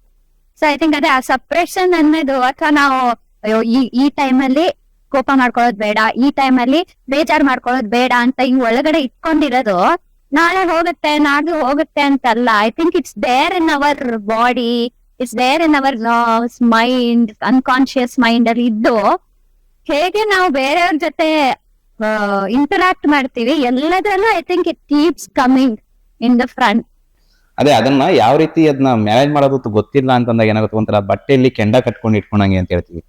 ಸೊ ಅದು ಇಟ್ಕೊಂಡಷ್ಟು ಒಂದ್ ಸ್ವಲ್ಪ ಹೊತ್ತಾದ್ಮೇಲೆ ಅದು ಉರಿದು ಬಿದ್ದೋಗುತ್ತೆ, ಇಲ್ಲ ಅಂದ್ರೆ ಅದು ತೊಂದರೆ ಮಾಡುತ್ತೆ ಆಕ್ಚುಲಿ ಇಟ್ಕೊಂಡವ್ರಿಗೆ. ಅದ್ ಬಂದಾಗ ಬಿಡ್ಬೇಕು ಅಂತ ಅನ್ನೋದು ಎಲ್ಲಿ ಬಿಡ್ಬೇಕು ಅದಕ್ಕೆ ಒಂದ್ ಸ್ವಲ್ಪ ಅದಕ್ಕೆ ಸುತ್ತಮುತ್ತ ಇರುವಂತ ವ್ಯಕ್ತಿಗಳ ಜೊತೆ ನಾವು ಕರೆಕ್ಟಾಗಿ ಮುಕ್ತವಾಗಿ ಮಾತಾಡಬೇಕು, ಅಥವಾ ಮಾತಾಡೋದಕ್ಕೆ ಅವಕಾಶ ಇದೆ ಅಂದ್ರೆ ಸಮಸ್ಯೆಗಳು ಬರೋದು ಕಡಿಮೆ ಆಗುತ್ತೆ. ಯಾವಾಗ ನಾವು ಮುಕ್ತವಾಗಿ ಮಾತಾಡೋದಕ್ಕಾಗಲ್ಲ, ಏನೋ ಅಯ್ಯೋ ಅವ್ರ ಹತ್ರ ಮಾತಾಡಿದ್ರೆ ಏನ್ ಅನ್ಕೊಂತಾರೋ, ಇದನ್ನ ಮಾತಾಡೋದು ಇನ್ನೊಂದ್ ಸ್ವಲ್ಪ ದಿನ ಬಿಟ್ಟಾದ್ಮೇಲೆ ಮಾತಾಡೋಣ ಅಂತ ಯಾವಾಗ ಬರುತ್ತಲ್ಲ ಅವಾಗ್ನವರೆಗೂ ಅದು ಆಕ್ಚುಲಿ ಒಂಥರ ಟೈಟ್ ಆಗ್ತಾ ಹೋಗ್ತಿರುತ್ತೆ. ಟೈಟ್ ಆಗಿ ಲಾಸ್ಟಿಗೆ ಮುರ್ಕೊಳ್ಳುತ್ತೆ. ಸೊ ಒಂದ್ಸತಿ ಅದು ಇದೋದ್ಮೇಲೆ then I think it is a problem. ಅವಾಗ ಪ್ರಾಬ್ಲಮ್ ಅಂತ ಶುರುವಾಗೋದು, ಮೊದಲಲ್ಲ ಆಕ್ಚುಲಿ. ಅಂಡ್ ಆಲ್ಸೋ ಒಂಥರ indirectly we will start feeding children. ಈಗ ಬಿದ್ದಿರ್ತಾರೆ, ಅವ್ರಿಗೆ ನೋವು ಆಗಿರುತ್ತೆ, ಬಿದ್ದಿರೋದು ಅಳ್ತಿರ್ತಾರ ಆ ನೋವ್ಗೆ. ಅವಾಗ ನಾವು ಇಲ್ಲ you are strong, it's okay ನೀನ್ ಬೀಳೋದ್ರಿಂದ ಅಂತ ಹೇಳಿ ಅಳ್ಬಾರ್ದು, ನಿಂಗ್ ಹೇಗೋ ಇದು ತಡ್ಕೊಳಕ್ ಆಗುತ್ತಲ್ವಾ ಅಂತ ಇಂಡೈರೆಕ್ಟ್ಲಿ ಫೀಡ್ ಮಾಡಿ ಮಾಡಿ ಮಾಡಿ ಅವ್ರಿಗೆ ಎಷ್ಟೇ ದೊಡ್ಡ ಪ್ರಾಬ್ಲಮ್ ಆದ್ರೂ ಅವ್ರ ತಲೆಯಲ್ಲಿ ಅದ್ ಕೂತಿರುತ್ತೆ, ಐ ಆಮ್ ಸ್ಟ್ರಾಂಗ್, ನಾನ್ ಇದನ್ ಮಾಡ್ಬೋದು, ನಾನ್ ಇದನ್ ಫೇಸ್ ಮಾಡಬಹುದು ಅಂತ. ಸೊ ಇನ್ನವೇ ಅದೊಂಥರ ಬೆಳಿತಾ ಬೆಳಿತಾ ಡಿಸ್ಅಡ್ವಾಂಟೇಜ್ ಆಗು. ಇನ್ನೊಂದೇನು ಗೊತ್ತಾ ಶ್ರೀ, ಅದು ನೀನ್ ಹೇಳಿದಲ್ಲ ಅಳಬಾರದು ಅಂತ ಹೇಳೋದಿದೆಯಲ್ಲ, ಅಳಬಾರದು ಅಂತ ಅನ್ನೋದು ಏನ್ ಹೇಳಿರ್ತಾರಲ್ವಾ, ಅದನ್ನೊಂಥರ ಅಳೋದು ತಪ್ಪು ಅಂತ ಅವ್ರ ಮನ್ಸಲ್ಲಿ ಉಳಿದೋಗ್ಬಿಟ್ಟಿರುತ್ತೆ. ಹೌದು. ಆವಾಗ ಆಕ್ಚುಲಿ ಒಳಬೇಕು. ಆಕ್ಚುಲಿ ನಾನು ಇವಾಗ ಸಂತೋಷ ಆದಾಗ ಹೆಂಗ್ ನಗ್ತೀನೋ ಅಳಬೇಕು. ಅಳದಂಗೆ ಹಂಗೆ ಕುಳಿತುಕೊಳ್ಳಕ್ ಹೋದೇನಾಗುತ್ತೆ, ನಮ್ಮ ದೇಹದಲ್ಲಿ ಆಗುವಂತ ಕೆಮಿಕಲ್ ಇಂಬ್ಯಾಲೆನ್ಸಸ್ ಏನಿರುತ್ತಲ್ಲ ಬ್ರೈನ್ ಅಲ್ಲಿ ಆಗೋದು, ಬೇಸಿಕಲಿ ಅದು ಬ್ರೈನ್ ಅನ್ನು ತುಂಬಾ ಪ್ರೆಷರ್ ಮಾಡುತ್ತೆ. So in addition Shri example ಕೊಟ್ಟಾಗ ಹಿಂಗ್ ಬಿದ್ದ ಕೂಡ್ಲೆ ಪೆಟ್ಟಾದಾಗ ಅಳ್ತೀವಿ, ಅದು ಏನಿತ್ತು ಮಕ್ಳು ಅಳ್ತಾರೆ. ಬಿದ್ದ ಕೂಡ್ಲೆ ಪೆಟ್ಟಾದಾಗ ಏನಾಗಿಲ್ಲ ಎದುರು ಅಳ್ಬಾರ್ದು, ಸ್ಟ್ರಾಂಗ್ ಇದೆಯಾ ನೀನು. ಅದು ಹೇಗೆ ಕಲ್ತ್ಕೋತಾರೆ ಅಂದ್ರೆ ನಾಟ್ ಓನ್ಲಿ ಫಿಸಿಕಲ್ ಪೆಟ್ಟು, ಇಮೋಷನಲಿ ಪೆಟ್ಟಾದ್ರೂ ಸಹಿತ ಇಮೋಷನಲ್ ಯಾರೋ ಒಬ್ರು ಬಂದ್ ಬೈದ್ ಬಿಟ್ರಪ್ಪ ಅಂತ ಅಂದ್ರೆ ಏನೋ ಇಟ್ಸ್ ಓಕೆ, ಅಳ್ಬಾರ್ದು, ನಾನು ಸ್ಟ್ರಾಂಗ್ ಇದೀನಿ, ನಾನು ಅಳ್ಬಾರ್ದು. ಸೊ ಅದು ಜನರಲೈಸ್ ಮಾಡ್ಕೊಳಕ್ ಕಲಿತಾವೆ ಮಕ್ಳು. ಸೊ ಇಮೋಷನಲಿ ಪೆಟ್ ಆದಾಗ್ಲೂ ಕೂಡ ನೀನ್ ಅಳ್ಬಾರ್ದು, ಸುಮ್ನೆ ಇರ್ಬೇಕು ಅಂದ್ರೆ in a way that is also suppression. Emotion ಹೊರಗೆ ಹಾಕ್ತಿಲ್ಲ ಅವರು. ನೋವಾಗಿದೆ, ಬಾಡಿಗ್ ನೋವಾಗಿದೆ, ಮನ್ಸಿಗೆ ನೋವಾಗಿದೆ ಅಂತಂದಾಗ if you are not expressing it then ಎಷ್ಟು ಹೋಲ್ಡ್ ಮಾಡ್ಕೊಳತ್ತಲ್ವಾ ಮಕ್ಳು ಸಹಿತ ಹೆಂಗ್ ಕಲಿತಾರೆ. It's wonder. ಹೆದರಿಕೆ ಆಗತ್ತ ಒಂದೊಂದ್ಸಲ ಅಲ್ವಾ, while raising kids what are we speaking, ಹೇಗ್ ಅವ್ರನ್ನ ಬೆಳೆಸ್ತಿದೀವಿ ಅನ್ನೋದ್ರ ಮೇಲೆ we have to be so conscious. ಅದಕ್ಕೆ ಮಕ್ಳು ಏನ್ ಮಾಡ್ತಾರೆ ಅನ್ನೋದ್ರ ಮೇಲೆ ನಮ್ ಗಮನ ಬೇಡ, ಅವ್ರು ಹಿಂಗೆ ಮಾಡ್ಬೇಕು ಹಿಂಗೆ ಮಾಡಬಾರ್ದು ಅಂತ. ಮಕ್ಳ ಜೊತೆ ಇರ್ಬೇಕಾದ್ರೆ ನಾನ್ ಹೆಂಗ್ ಮಾತಾಡ್ತಾ ಇದ್ದೀನಿ ಅದರಿಂದ ಮಗು ಮನಸ್ಸಲ್ಲಿ ಏನ್ ಬರುತ್ತೆ ಸ್ವಲ್ಪ 1-2 ನಿಮಿಷ ಯೋಚನೆ ಮಾಡ್ಬಿಟ್ರೆ ಆಕ್ಚುಲಿ ನಾವು ಮಕ್ಳಿಗೆ ಇದ್ ಮಾಡ್ತೀವಿ. ಹಾಗಂತ ಯೂಶಲಿ ಎಲ್ಲಾ ವಿಷಯದಲ್ಲೂ ಮಾಡ್ಬೇಕಾ? ಇಲ್ಲ, ನ್ಯಾಚುರಲ್ ಆಗಿ ಹೋಗ್ತಾ ಇರುತ್ತೆ. 95% of the time I think ಏನು ಸಮಸ್ಯೆ ಇರೋಲ್ಲ. ನಾವ್ ಹೆಂಗೆ ಇರ್ತೀವೋ ಹಂಗೆ ಇರೋ ಸಹಜವಾಗ್ಬೇಕು. ಇನ್ 5% ಏನಿರುತ್ತಲ್ಲ ಅದು ಕ್ರಿಟಿಕಲ್ ಸಿಚುವೇಶನ್, ಅವರಿಗೆ ಆ ಸಮಯದಲ್ಲೇ ಕಲಿಕೆ ಆಗುವಂಥದ್ದು. ಸೊ ಆ ತರ ಸನ್ನಿವೇಶಗಳು ಬರುತ್ತಲ್ಲ, ಏನೋ ಕೆಲವೊಂದು ಇಕ್ಕಟ್ಟು, ಕೆಲವೊಂದು ಖುಷಿಗಳು, ಎರಡು ಅತಿರೇಕ, ಆ ಸೈಡ್ ಈ ಸೈಡು, ತುಂಬಾ ಬೇಜಾರು ಅಥವಾ ತುಂಬಾ ಇದು ಅಥವಾ ತುಂಬಾ ಖುಷಿ. ಆ ಸಮಯದಲ್ಲಿ ನಾವು ಆಕ್ಚುಲಿ ನಾವು ತಾಳ್ಮೆ ಕಳ್ಕೊಳ್ಬಾರ್ದು. ಬೇರೆ ಟೈಮಲ್ಲಿ ಕಳ್ಕೊಂಡು ಪರವಾಗಿಲ್ಲ ಆಕ್ಚುಲಿ. ಸೊ ಅವಾಗ ಆ ಸಮಯದಲ್ಲಿ ಒಂದ್ ಸ್ವಲ್ಪ ಟೈಮ್ ತಗೊಂಡ್ರೆ ದೆನ್ ಐ ಥಿಂಕ್ ನನಗ್ ಗೊತ್ತಿರುತ್ತೆ. ಉದಾಹರಣೆ ನನ್ನ ಮಗು ನನ್ನ ಮುಂದೆಗಡೆ ಏನೋ ಆ ತರ ಸನ್ನಿವೇಶ ಬಂದ್ರೆ ನನಗ್ ಗೊತ್ತಿರುತ್ತೆ ಆ ಟೈಮಲ್ಲಿ ಏನ್ ಮಾತಾಡ್ಬೇಕು ಅಂತ. ಇಮಿಡಿಯೇಟ್ ಹೋಗಕ್ ಹೋದ್ರೆ ಎಲ್ಲ ಒಂದ್ ಕಡೆ ನಾವೇ ಅಲಗಾರ್ತಿರ್ತೀವಲ್ವಾ, ಪಟ್ ಅಂತ ನಮ್ಮ ಆಂಗ್ಸೈಟಿ ಅಥವಾ ನಮ್ಮ ಆತಂಕ, ನಮ್ಮ ದುಃಖ, ನಮ್ಮ ಕೋಪ ಎಲ್ಲ ಟಕ ಅಂತ ಬರುತ್ತೆ. ಮಗು ಕನ್ಫ್ಯೂಸ್ ಆಗೋಗುತ್ತೆ ಆಕ್ಚುಲಿ, ಏನ್ ಆಗ್ತಾ ಇದೆ ಅಂತ ಪ್ರೋಸೆಸ್ ಮಾಡ್ಕೊಳಕ್ ಆಗಲ್ಲ. ಆ ಸನ್ನಿವೇಶನ ಅನುಭವಿಸಕ್ ಬಿಡ್ಬೇಕು ಮಗುವಿಗೆ, ಬಟ್ ರೆಸ್ಕ್ಯೂ ಮಾಡ್ಬೇಕು. ರೈಟ್. ಅದಕ್ಕೆ ಬರ್ತೀವಿ ಫೆಸಿಲಿಟೇಷನ್ ಅಲ್ಲಿ that one sentence is there, no let person to struggle. And ಆ ಸನ್ನಿವೇಶದಲ್ಲಿ we are not suppose to rescue immediate ಆಗಿ ಅಂತ. ಸ್ಟ್ರಗಲ್ ಥ್ರೂ ಅದನ್ನ let them go through that struggle. ಆ ಕಷ್ಟ ಪಡ್ಲಿ ಅವರು, ಆಗಿಲ್ಲ ಅಂತಂದ್ರೆ anyway we are there to pick them up. ಆ ಸ್ಟ್ರಗಲ್ ಪಟ್ಟಿಲ್ಲ ಅಂತಂದ್ರೆ how will they learn? We must get that. ನಂಗೆ ಗೊತ್ತಿಲ್ಲ ಕೋಡೆ ನಮ್ಗೆ ಗೊತ್ತಿಲ್ಲ.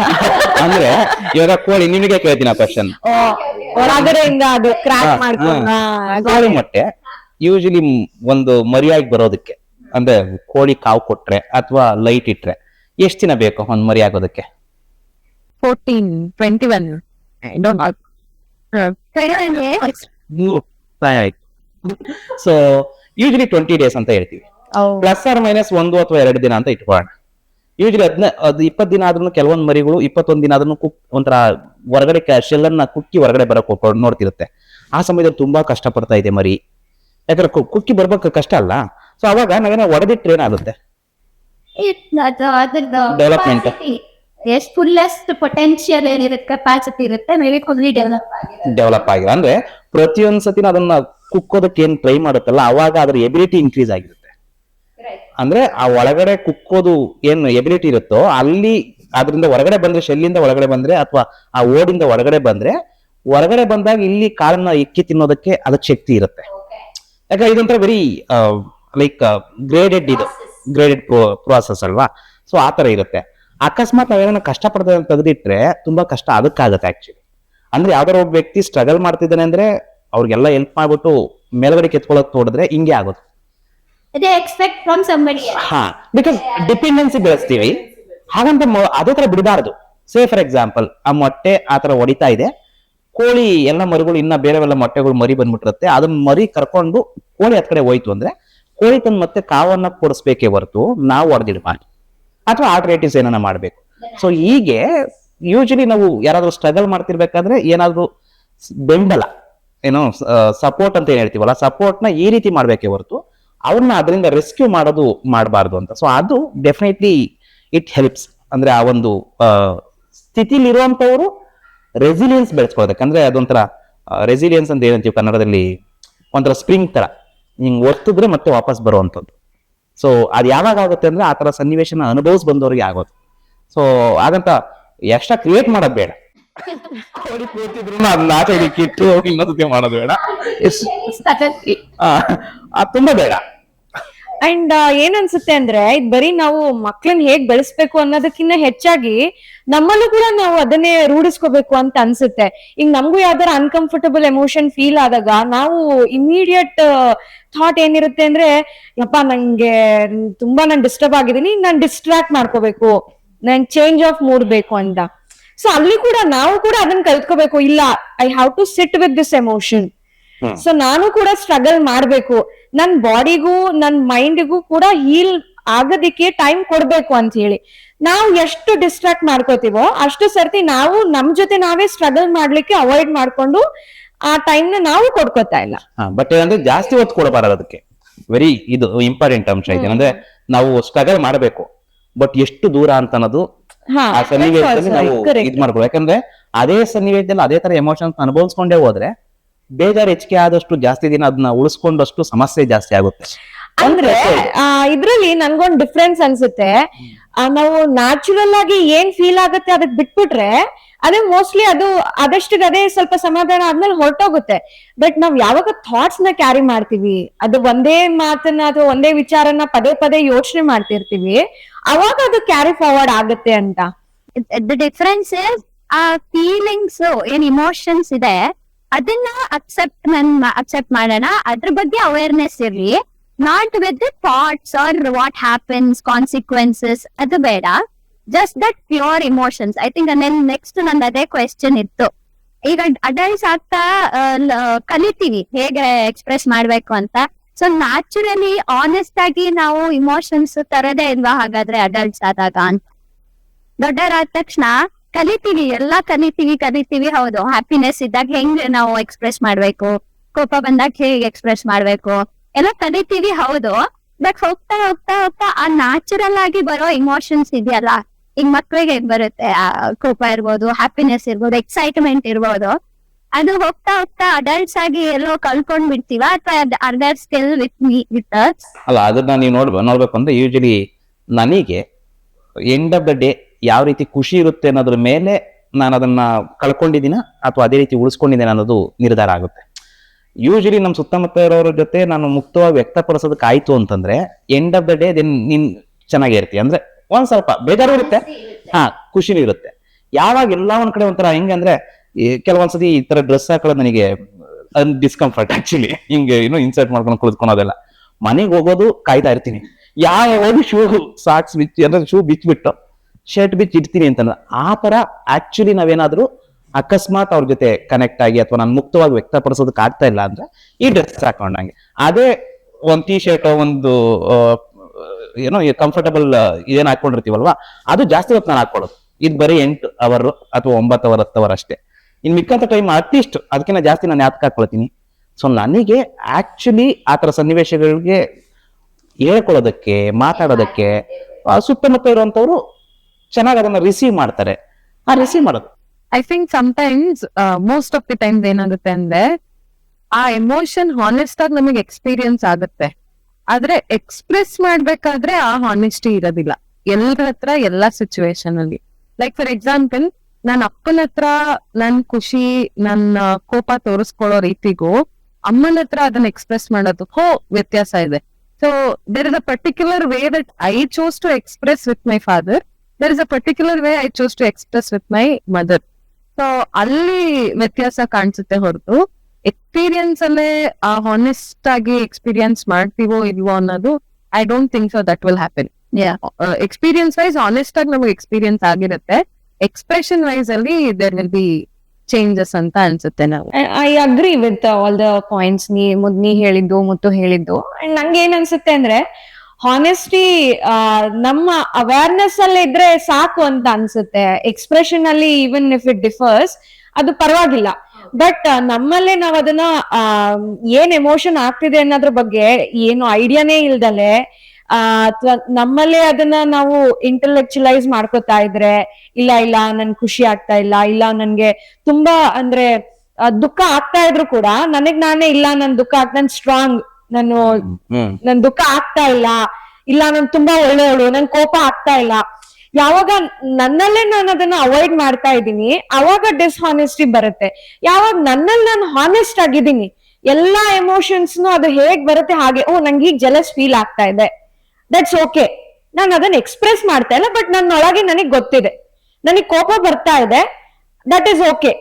ಸೊ ಯಾವಾಗ ಅದನ್ನ ನಾನು ಗುರ್ತಿಸಕ್ ಶುರು ಮಾಡ್ತೀನಿ ಅವಾಗ ಐ ಆಮ್ ಹಾನೆಸ್ಟ್ ಅಂತ ನನ್ಗೆ ಅನ್ಸುತ್ತೆ. ವೆರಿ ನೈಸ್, ಅದು ಹೌದು. ಸೊ ಸೆಲ್ಫ್ ಅವೇರ್ನೆಸ್, ನನ್ನ ಬಗ್ಗೆ ನನಗ್ ಗೊತ್ತಿದ್ಯಾ, ಆ ಇಮೋಷನ್ಸ್ ನಾನ್ ಫೀಲ್ ಮಾಡ್ತಿದೀನಿ, ಓಕೆ ಜಲಸ್ ಆಗ್ತಿದ್ಯಾ, ಓಕೆ ನನ್ ಜಲಸ್ ಆಗ್ತಿದೆ, ಗಿಲ್ಟ್ ಆಗ್ತಾ ಇದೆ, ಕೋಪ ಬರ್ತಿದೆ, ಖುಷಿ ಆಗ್ತಿದೆ. ಆ ಒಂದು ಅವೇರ್ನೆಸ್ ಅಕ್ಸೆಪ್ಟೆನ್ಸ್ ನನ್ನಲ್ಲಿ ಇದೆಯಾ ಅಂತ ಇದ್ರು I think that's more than enough to next cope with it ಇರ್ಬೋದು, ಮ್ಯಾನೇಜ್ ಮಾಡೋದಿರ್ಬೋದು, ಅದನ್ನ ಏನ್ ಬೇಕಾದ್ರೂ ಮಾಡ್ಬೋದು. ಐ ಥಿಂಕ್ ಆ ಆನೆಸ್ಟಿ ನಮ್ ಒಳಗ್ ನಮ್ಗಿದ್ರು ಸಾಕು. ಇಫ್ ಇನ್ ಕೇಸ್ ನಾವ್ ಬೇರೆಯವ್ರಿಗೆ ಶೋ ಮಾಡೋ ನಮ್ಮಲ್ಲಿ ನಮ್ಗೆ ಆನೆಸ್ಟಿ, ಆ ಆನೆಸ್ಟ್ ಅಕ್ಸೆಪ್ಟೆನ್ಸ್. ಒಂದೇನಂದ್ರೆ ಆ ತರದ ಸನ್ನಿವೇಶ ಇದ್ದಾಗ ಅದನ್ನ ಅಷ್ಟೇ ಇದರಲ್ಲಿ ಬೇರೆಯವ್ರಿಗೆ ಎಕ್ಸ್ಪ್ರೆಸ್ ಮಾಡೋದಕ್ಕೆ ಸುತ್ತಮುತ್ತ ಜನ ಇದ್ರೆ ಅದು ದೊಡ್ಡ ಏನೋ ಅಂದ್ರೆ ಸಂಪತ್ತು, ಆಕ್ಚುಲಿ ಸಂಪತ್ತು. ಆ ಎನ್ವೈರನ್ಮೆಂಟ್ ಸಿಕ್ಬಿಟ್ಟಂತೂ ಅದನ್ನ ಎಕ್ಸ್ಪ್ರೆಸ್ ಮಾಡಕ್ ಎಕ್ಸ್ಪ್ರೆಸ್ ಮಾಡಕ್ ಸಿಕ್ಬಿಟ್ರೆ I think that is richness.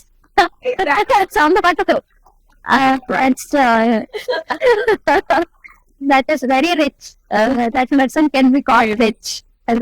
Okay. So next question, very basic. I think ನಾವು ತುಂಬಾ ಅದು ಮಾತಾಡ್ತಾ ಇದೀವಿ ಆಲ್ರೆಡಿ, ಬಟ್ ಸ್ಟಿಲ್ ಅದನ್ನ ಟು ಬಿ ಸ್ಪೆಸಿಫಿಕ್ ಅಂಡ್ ಕ್ಲಾರಿಟಿಗೆ ನಾವು ಡಿಫಿಕಲ್ಟ್ ಇಮೋಷನ್ಸ್ ಅಂತ ತುಂಬಾ ಮಾತಾಡಿದ್ವಿ, right? So we are not using bad emotions or negative emotions ಅಂತ.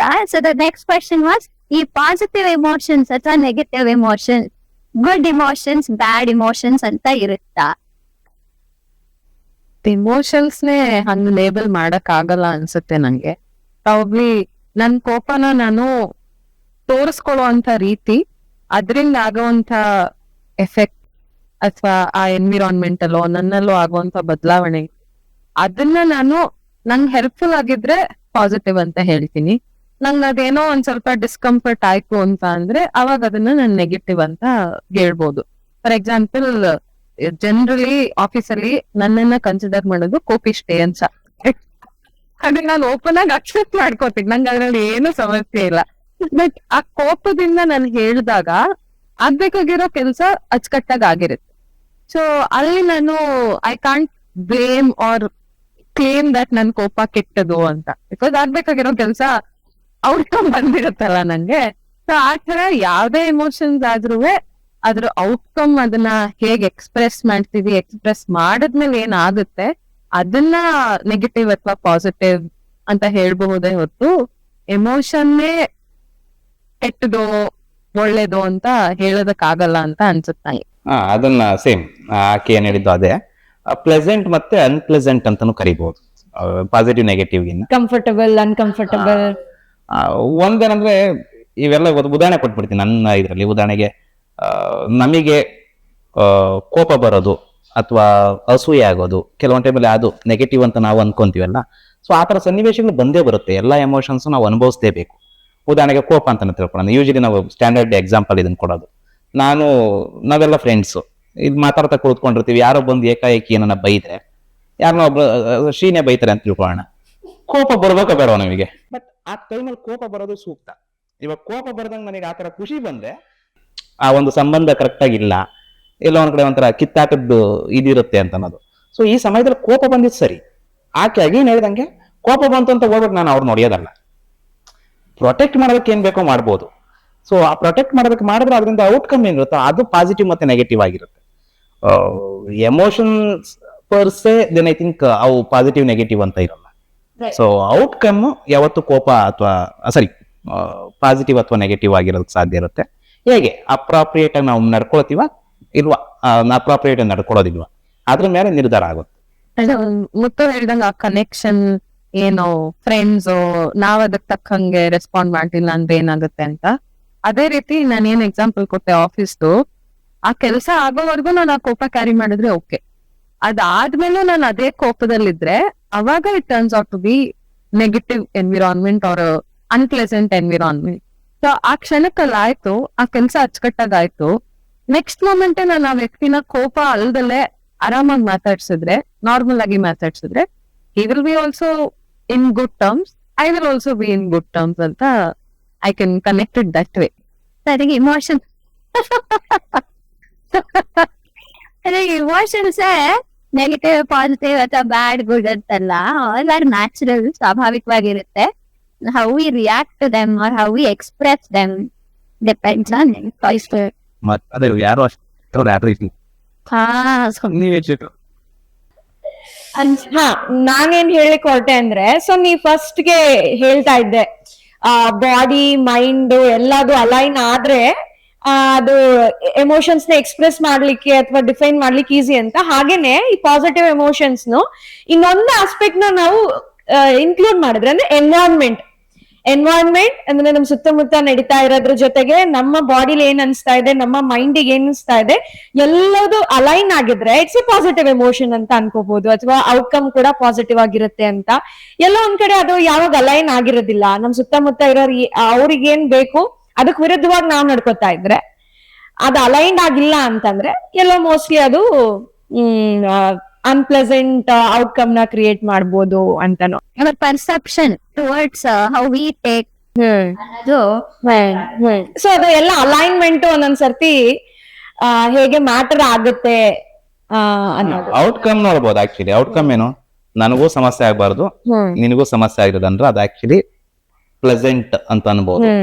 ನನಗ ಸಮಸ್ಯೆ ಅಥವಾ ನಿನಗೆ ಸಮಸ್ಯೆ ಆದ್ರೆ ಇಬ್ಬರಲ್ಲೂ ಅದೊಂಥರ ಜರ್ನಿ ಅಂತ ಅನ್ಸುತ್ತೆ ನಂಗೆ. ಇವಾಗ ಫಾರ್ ಎಕ್ಸಾಂಪಲ್ ಲೋಕಾಮಾಮ್ ಎಕ್ಸಾಂಪಲ್ ತಗೊಂಡ್ರೆ, ಇನಿಷಿಯಲಿ ನೀನೇ ಈ ಐಡಿಯಾ ಬಂದು ಮಾಡ್ಬೇಕು ಅಂದಾಗ you had lot of confusion. ಒಂದೊಂದೇ ಕ್ಲಾರಿಟಿ ತಗೋತಾ ಹೋದೆ ನೀನು. ಫಸ್ಟ್ ಪಾಡ್ಕಾಸ್ಟ್ ನಾವ್ ಮಾಡೋವಾಗ್ಲೂ ನಮ್ ಎಲ್ರಲ್ಲೂ ಆ ಕನ್ಫ್ಯೂಷನ್ ಇತ್ತು, ಹೇಗ್ ಬರುತ್ತೋ, ಏನ್ ರೆಸ್ಪಾನ್ಸ್ ಬರುತ್ತೋ ಏನೋ ಅಂತ. ಸೊ ಆ ಕನ್ಫ್ಯೂಷನ್, ಆ ಕ್ಲಾರಿಟಿ ಇಲ್ದಲೇ ಇರೋದು, ಆ ಆಂಗ್ಸೈಟಿ, ಅದನ್ನೆಲ್ಲ ಆ ಸನ್ನಿವೇಶಕ್ಕೆ ನಮಗೆ ಅನ್ಪ್ಲೆಸೆಂಟ್ ಅಂತ ಆಗಿತ್ತು. But today when we sit back and think about doing more podcasts because it is reaching people, ಅವ್ರಿಗೆ ಅದು ಇಷ್ಟ ಆಗ್ತಿದೆ ಅಂತ ಗೊತ್ತಾದಾಗ we are feeling pleasant about it. So unpleasant ಇಂದ ಪ್ಲೆಸೆಂಟ್ ಬರೋ ಚಾನ್ಸಸ್ ಇರುತ್ತೆ, ಪ್ಲೆಸೆಂಟ್ ಇಂದ ಅನ್ಪ್ಲೆಸೆಂಟ್ ಹೋಗೋ ಚಾನ್ಸಸ್ ಇರುತ್ತೆ. So it turns out to be a journey ಅಂತ ಅನ್ಸುತ್ತೆ ನಂಗೆ. ಸೊ ಸಿಚುವೇಶನ್ ಸೇಮ್ ಇರ್ಬೋದು. ಅದು ಲಾಸ್ಟ್ ಟೈಮ್ ಮಾಡಿದ್ದು ಪಾಡ್ಕಾಸ್ಟೇ, ಇವಾಗ ಮಾಡ್ತಾ ಇರೋದು ಪಾಡ್ಕಾಸ್ಟೇ. But the difference is how others are reaching ಅಥವಾ ನಮ್ಮ ಕಾನ್ಫಿಡೆನ್ಸ್ ಅದ್ರ ಬಗ್ಗೆ, like how we felt. I think last podcast ಅಲ್ಲಿ the way we spoke also ಆರಾಮಾಗಿ ನಮ್ಗೆ ಮಜಾ ಕೊಡ್ತದೋ. ನಮ್ಗೆ ಸ್ಟ್ರೆಸ್ಫುಲ್ ಜಾಬ್ ಇದು ಅಂತ ಎಲ್ಲಿವರೆಗೂ ಅದನ್ನ ಸ್ಟ್ರೆಸ್ ಆಗಿ ನೋಡ್ತಾರೆ until they get an appreciation out of it. ಅಥವಾ ಫೈನಾನ್ಷಿಯಲ್ ಬೆನಿಫಿಟ್ ಸಿಗೋವರೆಗೂ, ಆ ಲಾಸ್ಟ್ ಮಂತ್ ಎಂಡ್ ಅಲ್ಲಿ ಬರೋ ಸ್ಯಾಲ್ರಿ ವರ್ಗೂ ಅದು ಅನ್ಪ್ಲೆಸೆಂಟ್ ಆಗೇ ಇರುತ್ತೆ. ಅಟ್ಲೀಸ್ಟ್ ಸ್ಯಾಲ್ರಿ ಬಂದಿದ್ ಒಂದು ದಿನ ಅವ್ರಿಗೆ ಅದು ಪ್ಲೆಸೆಂಟ್ ಅಂತ ಅನ್ಸುತ್ತೆ. ಸೊ ಆ ಥ್ರೂ ಔಟ್ ಏನ್ ಪ್ರಾಸೆಸ್ ಇರುತ್ತೆ ಅನ್ಪ್ಲೆಸೆಂಟ್ ಇಂದ ಪ್ಲೆಸೆಂಟ್ ಹೋಗೋದು, that is hole set of emotions ಅಂತ ಅನ್ಸುತ್ತೆ. ಐ ಥಿಂಕ್ ಮೋಸ್ಟ್ಲಿ ಅದಕ್ಕೆ ಆ ಜಾಬ್ ಬಂದ್ ಸ್ಟಕ್ ಆಗೋದು ಅಥವಾ ಅದು ಇರೋದು ಆ ಜಾಬ್ ಅಲ್ಲಿ. I think it's because of that one day of salary and that pleasantness is so much more than the stress that they're going through the whole month anta I feel. So when 20 in the building of that go by for the PlayStation is to go up. I don't know what they wait and say, yeah. Then he said, like, sound and go on to the next, Andre, I think Hamburg example point is up to there. So, I mean, starting and here, the emotions and that messages ತರ ಅನ್ಸುತ್ತೆ ಅಂತ. So ಈಗ emotions ಏನೋ ಒಂದು ವ್ಯಕ್ತಿ ರೂಪ ಕೊಟ್ಟೋಡಿದ್ರೆ so ಅದು ಏನೋ ಒಂದು ಹೇಳ್ತಾ ಇದೆ ನಿಮಗೆ. ಅದು ಶುರುವಾಗಿ ಒಂದು ಪಿಸು ಮಾತಿನ ರೂಪದಲ್ಲಿ ಹೇಳಕ್ ಬರುತ್ತೆ. ಸ್ವಲ್ಪ ಕಂಫರ್ಟಬಲ್ ಆಗ್ತಿದೆ, ಸ್ವಲ್ಪ ಟೈಮ್ ಕೊಡು, ಅದು ಕಂಫರ್ಟಬಲ್ ಆಗ್ತಿದೆ, ನನ್ ಬಗ್ಗೆ ಗಮನ ಕೊಡು ಅಂತ ನಾವ್ ಅದನ್ನ ಅವಾಯ್ಡ್ ಮಾಡ್ಕೊಂಡು ಹೋಗ್ತೀವಿ. ಸ್ವಲ್ಪ ನಿಮಿಷ ಸುಮ್ದಿರೋ, ನಾನೇನೋ ಬೇರೆ ಕೆಲಸ ಮಾಡ್ತಾ ಇರ್ತೀನಿ, ನನಗೆ ಟೈಮ್ ಇಲ್ಲ ನಿನ್ ಜೊತೆ ಮಾತಾಡ್ಲಿಕ್ಕೆ, ನಿಮಿಷ ಸುಮ್ದಿರೋ, ನನ್ಗೆ ಇನ್ನೂ ಇಂಪಾರ್ಟೆಂಟ್ ಏನೋ ಬೇರೆ ಇದೆ. ಈ ರೀತಿ ನಾವು ಆ ಪಿಸು ಮಾತನ್ನ ಅವಾಯ್ಡ್ ಮಾಡ್ತಾ ಹೋಗ್ತೀವಿ. ಬಟ್ ಅದಕ್ಕೆ ಇಟ್ಸ್ ಲೈಕ್ ಎನರ್ಜಿ ಅಲ್ವಾ, ಎಮೋಷನ್ಸ್ ಇನ್ನೊಂದ್ ರೀತಿ ನಾವೆಲ್ಲ ಕಲ್ತಿರೋದು ಎನರ್ಜಿ ಇಮೋಷನ್ಸ್. ಸೊ ಅದು ಹೊರಗೆ ಬರ್ಬೇಕು, ಅದು ಹೇಳ್ಬೇಕು, ನಾನು ಏನ್ ಅನ್ಕೊಳ್ಳೋದು, ತನ್ನ ಏನ್ ನಡೀತಾ ಇದೆ ಅದು ಹೇಳ್ಬೇಕು. ಸೊ ಪಿಸು ಮಾತು ಹೇಳ್ತಾ ಇರುತ್ತೆ, ನಾವು ಅವಾಯ್ಡ್ ಮಾಡ್ತಾ ಅದು ವೈನ್ ಬಿನ್ನ it shows through body or through mind, whatever way. So that decides now it is ನನ್ಗೆ ಈಗ ಹಿಂಗ ತಡ್ಕೊಳ್ಲಿಕ್ಕೆ ಸಾಧ್ಯ ಇಲ್ಲ, ನಾನ್ ಈಗ ಶೌಟ್ ಮಾಡಿ ತಿಳಿಸ್ತೀನಿ. ಸೊ ಸೈನ್ಸಿಂಗ್ ಸಿಗ್ನಲ್ಸ್ ನ ರೆಕಗ್ನೈಸ್ ಮಾಡಲ್ಲ, ಐಡೆಂಟಿಫೈ ಮಾಡಲ್ಲ, ಅವಾಗ ನಮ್ ಬಾಡಿಗೆ ಡಿಸೈಡ್ ಮಾಡುತ್ತೆ ಅನ್ಸುತ್ತೆ. ನಾವು ಈಗ ಸಾಕಾಯ್ತು, ನೀನ್ ಹೇಳಿದ್ ನಾನ್ ಕೇಳಕ್ ಬೇಕ, ನಾನ್ ಹೇಳಿದ್ ಈಗ ನೀ ಕೇಳು ಅಂತ. ಸೊ ಮೋಸ್ಟ್ಲಿ ಕೆಲವೊಂದ್ಸತಿ ನಾವು ಆಕ್ಷನ್ ತಗೋಬಹುದು ಅದ್ರ ಏನ್ ಹೇಳ್ತಾ ಇದೆ ಅದ್ರ ಬಗ್ಗೆ. ಕೆಲವೊಂದ್ಸತಿ ನಾವು ಮ್ಯಾನೇಜ್ ಮಾಡ್ಲಿಕ್ಕೆ ಆಗ್ತಾ ಇರೋ ಸ್ಥಿತಿಗೂ ನಾವು ತಗೋತೀವಿ, ಯಾವ ಎಮೋಷನ್ಸ್ ಹೇಗ್ ಮೇಲೆ ಪ್ರಯತ್ನ ಪಡ್ತಿದೆ ಅಂತ. ಸೊ ಅದೇ ಲಿಮಿಟ್ ಅಂತ ಬಂದಾಗ ಐ ಥಿಂಕ್ ನಮ್ದು ಬಾಡಿನೇ ಸೆಟ್ ಮಾಡ್ಬಿಡುತ್ತೆ ಅನ್ಸುತ್ತೆ ಲಿಮಿಟ್. ಸೊ ನಾವು ಬಾಡಿ ಅಂಡ್ ಮೈಂಡ್, ಅದೇ ಮೈಂಡ್ ಅಲ್ಲಿ ನಾವು ಲಿಮಿಟ್ ಸೆಟ್ ಮಾಡ್ಬೇಕು. Okay, let's listen to the emotions, ಕೇಳೋಣ ಏನ್ ಹೇಳ್ತಿದೆ. ಮೈಂಡ್ ಸೆಟ್ ಮಾಡಿಲ್ವಾ, ಬಾಡಿ ಆಟೋಮೆಟಿಕಲಿ ಲಿಮಿಟ್ ಸೆಟ್ ಮಾಡ್ಕೊಂಡ್ಬಿಡುತ್ತೆ ಅನ್ಸುತ್ತೆ. Let's not wait for the body set that limit. And ಅದು ಸಾಕು ಅನ್ಸೋದೇ ಇದು ಏನೋ ಸ್ಟ್ರಾಂಗ್ ಇಂಡಿಕೇಶನ್. ಅಂಡ್ ಅದಕ್ ಮುಂಚೆ ಅನು ಹೇಳ್ದಂಗ್ ನಮ್ಗೆ ಏನೇನ್ ಸೈನ್ಸ್ ಇರುತ್ತೆ ಅದನ್ನೇ we can focus and identify. ಅದ್ರ ಮುಖಾಂತರನೇ ಒಂದ್ ಸ್ವಲ್ಪ ನಾವೇ ಲಿಮಿಟ್ ಸೆಟ್ ಮಾಡ್ಕೋತಾ ಹೋದ್ರೆ it will be more better ಅಂತ ಅನ್ಸುತ್ತೆ ಟು ಮ್ಯಾನೇಜ್ ಅವರ್ ಸೆಲ್ಫ್. ಕೆಲವೊಂದ್ ಟೈಮ್ ನಮಗೆ ಸಾಕು ಅನ್ಸೋದು ಇಲ್ಲ ಕೆಲವೊಬ್ರಿಗೆ, ಕೆಲವೊಂದು ಅಂಶಗಳು ಇವಾಗ ಎಷ್ಟೋ ಸತಿ ನಾವೇ ಕ್ಯಾರಿ ಮಾಡ್ತಾ ಇರ್ತೀವಿ. ಸೊ ಸಾಕು ಅನಿಸ್ದೇ ಇರೋದು ಇದೆಯಲ್ಲ, ಅದು ತುಂಬಾ ತೊಂದರೆ ಮಾಡುವಂಥದ್ದು. ಹೌದು, ಯಾವ ಸಾಕು ಅನ್ಸಿದ್ರೆ ಡೆಫಿನೆಟ್ಲಿ ನಾವು ಅದರಿಂದ ಹಿಂದೆಡೆ ಹೋಗ್ತೀವಿ. ಐ ಥಿಂಕ್ ನಮ್ಗದು ಸಾಕು ಅಂತ ಅನ್ಸಲ್ಲ. ಯಾಕೆ ಅಂತ ಅಂದ್ರೆ ನಮಗೆ ಇನಿಷಿಯಲಿ ಮಾತಾಡ್ದಂಗೆ ಆ ಅಕ್ಸೆಪ್ಟೆನ್ಸ್ ಬರಲ್ಲ. ನಂಗೆ ಬೇಜಾರಾಗ್ತಿದೆ, ನಂಗೆ ಏನೋ ಕೋಪ ಬರ್ತಿದೆ ಅನ್ನೋ ಅಕ್ಸೆಪ್ಟೆನ್ಸ್ ಬರಲ್ಲ. ಸೊ ಅದನ್ನ ಡಿವೇಟ್ ಮಾಡಕ್ ಹೋಗ್ತೀವಿ, ಡೈವರ್ಟ್ ಮಾಡಕ್ ಹೋಗ್ತೀವಿ, ಅದನ್ನೇ ರೂಢಿಸ್ಕೊಂಡ್ ಬಂದ್ಬಿಟ್ಟಿರ್ತೀವಿ. ಸೊ ನಂಗ್ ಸಾಕು ಅನ್ಸೋ ಲೆವೆಲ್ ತಲುಪದೇ ಇಲ್ಲ, ನಾವ್ ಅದನ್ನ ರೆಕಗ್ನೈಸೇ ಮಾಡಲ್ಲ. ಸೊ ಆಸ್ ಹಿ ಸೆಡ್, ಅದು ಅನ್ಸೋ ರೀತಿಲಿ ಇರ್ಬೇಕು ನಾವು.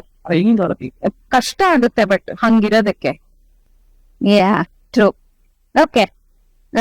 Next question nanda, why some emotions are difficult to name? ಅಂತಂದ್ರೆ ಇವಾಗ ನಾವ್ ಏನ್ ಫೀಲ್ ಮಾಡ್ತಿರ್ತೀವಿ, ನಾವ್ ಏನ್ ಫೀಲ್ ಮಾಡ್ತಿದೀವಿ, ಏನ್ ಇಮೋಷನ್ ಇದು ಅಂತ ಗುರ್ತಿಸ್ಕೊಳ್ಳೋಕೆ ಕಷ್ಟ ಆಗತ್ತೆ. ಯಾಕೆ ನನ್ಗೇನ್ ಅನ್ಸುತ್ತೆ ಅಂದ್ರೆ, ನಾವು ಚಿಕ್ಕ ವಯಸ್ಸಿಂದನು ಹೇಗ್ ಬಿಹೇವ್ ಮಾಡ್ಬೇಕು ಅಂತ ನಮಗ್ ಚೆನ್ನಾಗಿ ಹೇಳ್ಕೊಟ್ಟಿರ್ತಾರೆ, ಯಾವ ಸಂದರ್ಭದಲ್ಲಿ ಹೇಗ್ ಬಿಹೇವ್ ಮಾಡ್ಬೇಕು ಅಂತೆಲ್ಲ. ಆದ್ರೆ ಎಮೋಷನ್ಸ್ ನ ಈಸಿಯಾಗಿ ಎಕ್ಸ್ಪ್ರೆಸ್ ಮಾಡ್ಲಿಕ್ಕಾಗ್ಲಿ ಅಥವಾ ಅದನ್ನ ನೇಮ್ ಮಾಡ್ಲಿಕ್ಕಾಗ್ಲಿ ಅದಕ್ಕೆ ಯಾರು ಯಾವತ್ತು ಅದನ್ನ ಒತ್ತು ಕೊಟ್ಟು ನಮ್ಗೆ ಆ ಕಲಿಕೆ ಮನೆಯಲ್ಲಾಗ್ಲಿ ಸ್ಕೂಲಲ್ಲಾಗ್ಲಿ ಎಲ್ಲೂ ಅದು ಎಕ್ಸ್ಪೋಜರೇ ಇಲ್ಲ. ಅದರಿಂದ ಕೂಡ ಅದು ನಮ್ಗೆ ನ್ಯಾಚುರಲ್ ಆಗಿ ಬರೋದೇ ಇಲ್ಲ. ಎಮೋಷನ್ಸ್ ನಾವು ಐಡೆಂಟಿಫೈ ಮಾಡ್ಬೇಕು, ನೇಮ್ ಮಾಡ್ಬೇಕು, ಅದನ್ನ ಹೇಳ್ಕೋಬೇಕು ಅಂತ. ಅದಕ್ಕೆ ಯಾರಾದ್ರೂ ಇವಾಗ ಯೂಶಲಿ ಕೇಳಿದಾಗ ಹೌ ಆರ್ ಯು ಅಂತಂದ್ರೆ ಒಳಗಡೆ ಸಾಕಷ್ಟು ನಡೀತಾ ಇರುತ್ತೆ.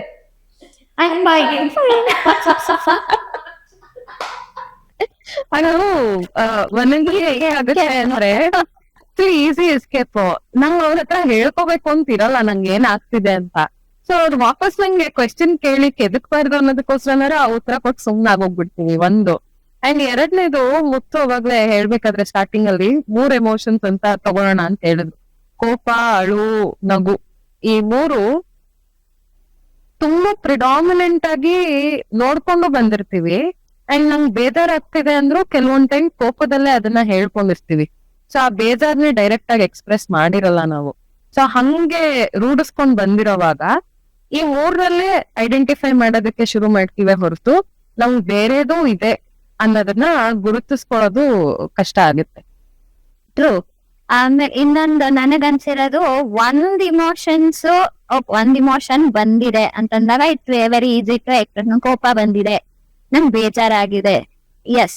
ಈ ಗಿಲ್ಟ್ ಅಥವಾ ಆ ಒಂದು ಜಲಸಿ ಎಲ್ಲ ಇದ್ದಾಗ ಯಾಕೆ ಜಲಸ್ ಆಯ್ತು ಅಂತ ಬಂದಾಗ ಸ್ಯಾಡ್ನೆಸ್ ಇಂದ ಜಲಸಿ ಬಂದಿರ್ಬೋದು, ಕೋಪದಿಂದ ಜಲಸಿ ಬಂದಿರ್ಬೋದು, ಅಥವಾ ಗಿಲ್ಟ್ ಇಂದ jealousy so I think 2-3 emotions overlap ಆದಾಗ it's very difficult to express that. ನನಗೆ ಹಿಂಗೆ ಆಗ್ತಿದೆ ಅಂತ ಹೇಳಕ್ಕೆ there are a lot of things going on. ಇವಾಗ ಐ ಆಮ್ ಫೈನ್, ಇದು ಈಸಿ. ಇನ್ನೊಂದೇನಾಗುತ್ತೆ ಗೊತ್ತಾ, ಇದು ಅಕ್ಸೆಪ್ಟಬಲ್ ಮತ್ತೆ ಅನ್ಅಕ್ಸೆಪ್ಟಬಲ್ ಅಂತ ಬರುತ್ತೆ. ಇವಾಗ ಸೋಷಿಯಲಿ ಡಿಸೈರಬಲ್ ಬಿಹೇವಿಯರ್ ಅಂತ ಕರಿತೀವಿ, ಸಾಮಾಜಿಕವಾಗಿ ಒಪ್ಪಿತವಾದಂತ ಕೆಲವೊಂದು ವರ್ತನೆಗಳು. ಅದನ್ನ ಆಕ್ಚುಲಿ ನಮಗೆ ಯಾವಾಗ್ಲೂ ಮೇಲೆ ಮೇಲೆ ಎಲ್ಲರೂ ಹೇಳ್ತಿರ್ತಾರೆ. ಅದು ಒಂಥರ ಹೆಂಗೆ ಅಂದ್ರೆ ಓಪನ್ ಬುಕ್ ತರ. ಇವೇನಿದೆಯಲ್ಲ ಗಿಲ್ಟ್, ಅಸೂಯೆ, ಅದನ್ನ ನಾವು ಲೇಬಲ್ ಮಾಡಿರೋದು ಹೆಂಗೆ ಹೇಳು, ಅದು ಸರಿ ಇಲ್ಲ ಅಂತ. ಸರಿ ಇಲ್ಲ ಅಂದಾಗ ಯಾರು ಅದನ್ನ ತೆಗೆದು ನೋಡೋದಕ್ಕೆ ಹೋಗ್ತಾರೆ? ಆಕ್ಚುಲಿ ಅದನ್ನ ಮುಚ್ಚಿಟ್ಟಿರ್ತೀವಿ. ಸೊ ಅದು ಇನ್ನೊಂದೇನಂದ್ರೆ, ಎದುರಿಗೆ ಯಾರು ವ್ಯಕ್ತಿ ಇರ್ತಾರಲ್ವಾ ಅವರ ಗುಣ ನಾನು ಅವ್ರಿಗೆ ಹೆಂಗ್ ರಿಲೇಟ್ ಮಾಡ್ಕೊಳ್ತೀನಿ, ಅದ್ರ ಮೇಲೆ ಅವ್ರು ಏನ್ ಹೇಳಿದಾರೆ ಅನ್ನೋದು ಕೆಲವೊಂದು ಟೈಮಲ್ಲಿ ವೈರುಧ್ಯ ಇದ್ದಾಗ. ಇವಾಗ ನಾನು ಶ್ರೀ ಒಳ್ಳೆಯವಳು ಅಂತ ಅನ್ಕೊಂಡಿರ್ತೀನಿ, ಆಕೆ ಏನಾದ್ರು ಹೇಳಿದ್ದು ನನಗೆ ರುಚಿಸ್ಲಿಲ್ಲ ಅಂದಾಗ ನನಗೆ ಏನ್ ಎಮೋಷನ್ಸ್ ಆಗುತ್ತೆ ಅಂತ ಗೊತ್ತಾಗಲ್ಲ. ಆಕ್ಚುಲಿ ಇವಾಗ ನನಗೆ ಅನು ಅಷ್ಟೊಂದು ಸೂಕ್ತ ಇಲ್ಲ, ಕೆಟ್ಟವಳು ಅಂತ ತಿಳ್ಕೊಳ್ಳೋಣ. ನನಗೆ ಆಕೆ ಒಳ್ಳೇದು ಹೇಳಿದ್ರು ಓ ಏನೋ ಪಿತೂರಿ ಮಾಡ್ತಾವಳೆ ನನಗೆ ಅಂತ ನನಗೆ ಬರುತ್ತೆ. ಆಕೆ ತಪ್ಪು ಹೇಳಿದ್ರು ನನಗೆ ನಿಜವಾಗ್ಲೂ ಆಕೆ ಇಂಟೆನ್ಷನ್ ಇದ್ರು ನಾನೇನ್ ಮಾಡ್ಕೊಂಡು ಯಾಕೆ ಹಿಂಗೆ ಹೇಳಿದ್ರು, ಐ ಥಿಂಕ್ ಆಕೆ ಆತರ ಹೇಳೋದಲ್ಲ. ಸೊ ಇದು ಈ ವೈರುಧ್ಯಗಳು ಬೇಸಿಕಲಿ ಏನಂತಂದ್ರೆ ಇದೊಂಥರ ಆಬ್ವಿಯಸ್ ಆಗಿ ಅನ್ಸಲ್ಲ, ಬಟ್ ಎಲ್ಲ ಒಂದ್ ಕಡೆ ಮನಸ್ಸನ್ನ ಒಂಥರ ಒತ್ತಡಕ್ಕೆ ದೂಡುತ್ತೆ. ಅಂದ್ರೆ ಅದನ್ನ ಅದ್ರ ಬಗ್ಗೆ ಏನ್ ಅನ್ಕೊಳ್ಬೇಕು, ಏನ್ ಆಗ್ತಾ ಇದೆ ಅಂತ ಅನ್ನೋದು ಗೊತ್ತಾಗಲ್ಲ. ಸೊ ಅದು ಎದುರಿಗಿರುವಂತ ವ್ಯಕ್ತಿಗಳು, ಸನ್ನಿವೇಶಗಳು ನಿರ್ಧಾರ ಮಾಡ್ತವೆ ಅಂತ ನನ್ಗನ್ಸಿದ್ದು. ಎಲ್ಲೋ ಒಂದ್ ಕಡೆ ಅದು ಹೆಂಗ್ ಶುರುವಾಗುತ್ತೆ ಅಂತ ಇದು ಈಗಷ್ಟೇ ಬಂದಿದ್ ನಂಗೆ. ಮಕ್ಕಳು ಅಳ್ತಿರ್ತಾರೆ. ಸೊ ಅಪ್ಪ ಅಮ್ಮಂದ್ರು, ಅಜ್ಜಿ ತಾತಂದ್ರು ಅದನ್ನ ಬೆಳೆಸೋವಾಗ ಇದೇ ಎಕ್ಸಾಕ್ಟ್ ರೀಸನ್ ಅದು ಅಳ್ತಿದೆ ಅಂತ ಗೊತ್ತಿರಲ್ಲ. ಸೊ ಟ್ರಯಲ್ ಅಂಡ್ ಎರರ್, ಹಸ್ವಾಗಿದೆ ಅಥವಾ ಇನ್ನೆಲ್ಲೋ ನೋವ್ತಿದೆ, ಹೊಟ್ಟೆ ಏನೋ ಕೆಟ್ಟಿರ್ಬೇಕು ಅಂತ ಎಲ್ಲಾ ಮೆಥಡ್ಸು ಅದಕ್ಕೆ ಏನೇನ್ ಬೇಕೋ ಅದನ್ನ ಕೊಡ್ತಾ ಹೋಗ್ತಾರೆ. ಸೊ ಅದು ಹೇಳೋ ಪರಿಸ್ಥಿತಿಲೂ ಇರಲ್ಲ, ಬಿಕಾಸ್ ಅದಕ್ಕೆ ಗೊತ್ತಾಗ್ತಿರಲ್ಲ ಏನಾಗ್ತಿದೆ ಅಂತ. ಬಟ್ ಅದೆಲ್ಲ ಫೀಡ್ ಮಾಡೋದ್ರಿಂದ ಏನೇನು ಟ್ರಯಲ್ ಅಂಡ್ ಎರರ್ ಮಾಡ್ತಾ ಇರ್ತೀವಿ, ಒಂದ್ ಮೊಮೆಂಟ್ ಅದು ಅಳು ಸ್ಟಾಪ್ ಮಾಡುತ್ತೆ.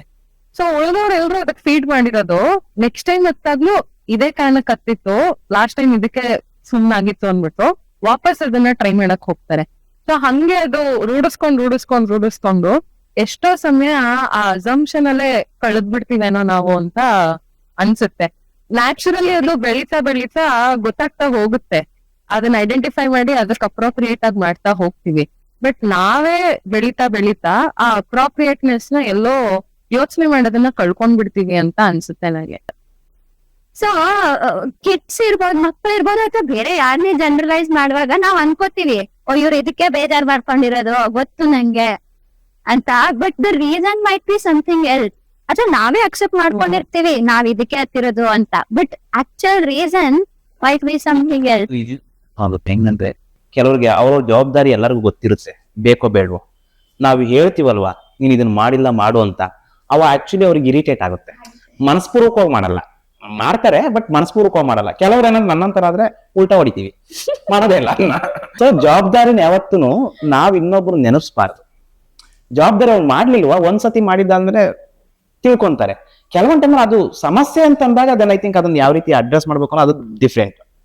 ನ್ಯಾಚುರಲ್ ಆಗಿ ಸ್ವಾಭಾವಿಕವಾಗಿರುವಂತ ಸನ್ನಿವೇಶದಲ್ಲಿ ನಾವು ಕಟ್ಟೆಗಳು ಹಾಕೊಂಬಾರ್ದು. ಅವ್ರವ್ರ ಜೀವನ ಅವ್ರದ್ದು. ಸೊ ಏನು ನಾನು ಅವ್ರ ಜೊತೆ ಮಾತಾಡ ನನಗೆ ಖುಷಿ ಬರುತ್ತೆ, ಅವ್ರ ಜೊತೆ ನನ್ನ ಜೊತೆ ಅವ್ರು ಮಾತಾಡಿದ್ರೆ ಖುಷಿ ಬರುತ್ತೆ, ಅದು ಕೊಡು ಅನ್ನೋಂತ ಸನ್ನಿವೇಶ ಇದ್ರೆ ಬೆಟ್ರು. ಇಲ್ಲ ಅಂದ್ರೆ ಇದ್ರ ತರನೇ ಇಟ್ಕೊಂಡು ಈ ಬಾಕ್ಸ್ ಅಲ್ಲೇ ಇಟ್ಬಿಡ್ತೀನಿ ಅಂತಂದ್ರೆ ಆ ಬಾಕ್ಸ್ ಸಣ್ಣ ಆಗ್ತಾ ಹೋಗುತ್ತೆ, ಹೊಡ್ಕೊಂಡು ಹೊರಗಡೆ ಹೋಗುವಂಥದ್ದು ಜಾಸ್ತಿ ಆಗುತ್ತೆ. ಸೊ ಓನರ್ಶಿಪ್ ಇರ್ಬೋದು, ರೆಸ್ಪಾನ್ಸಿಬಿಲಿಟಿ ಇರ್ಬೋದು.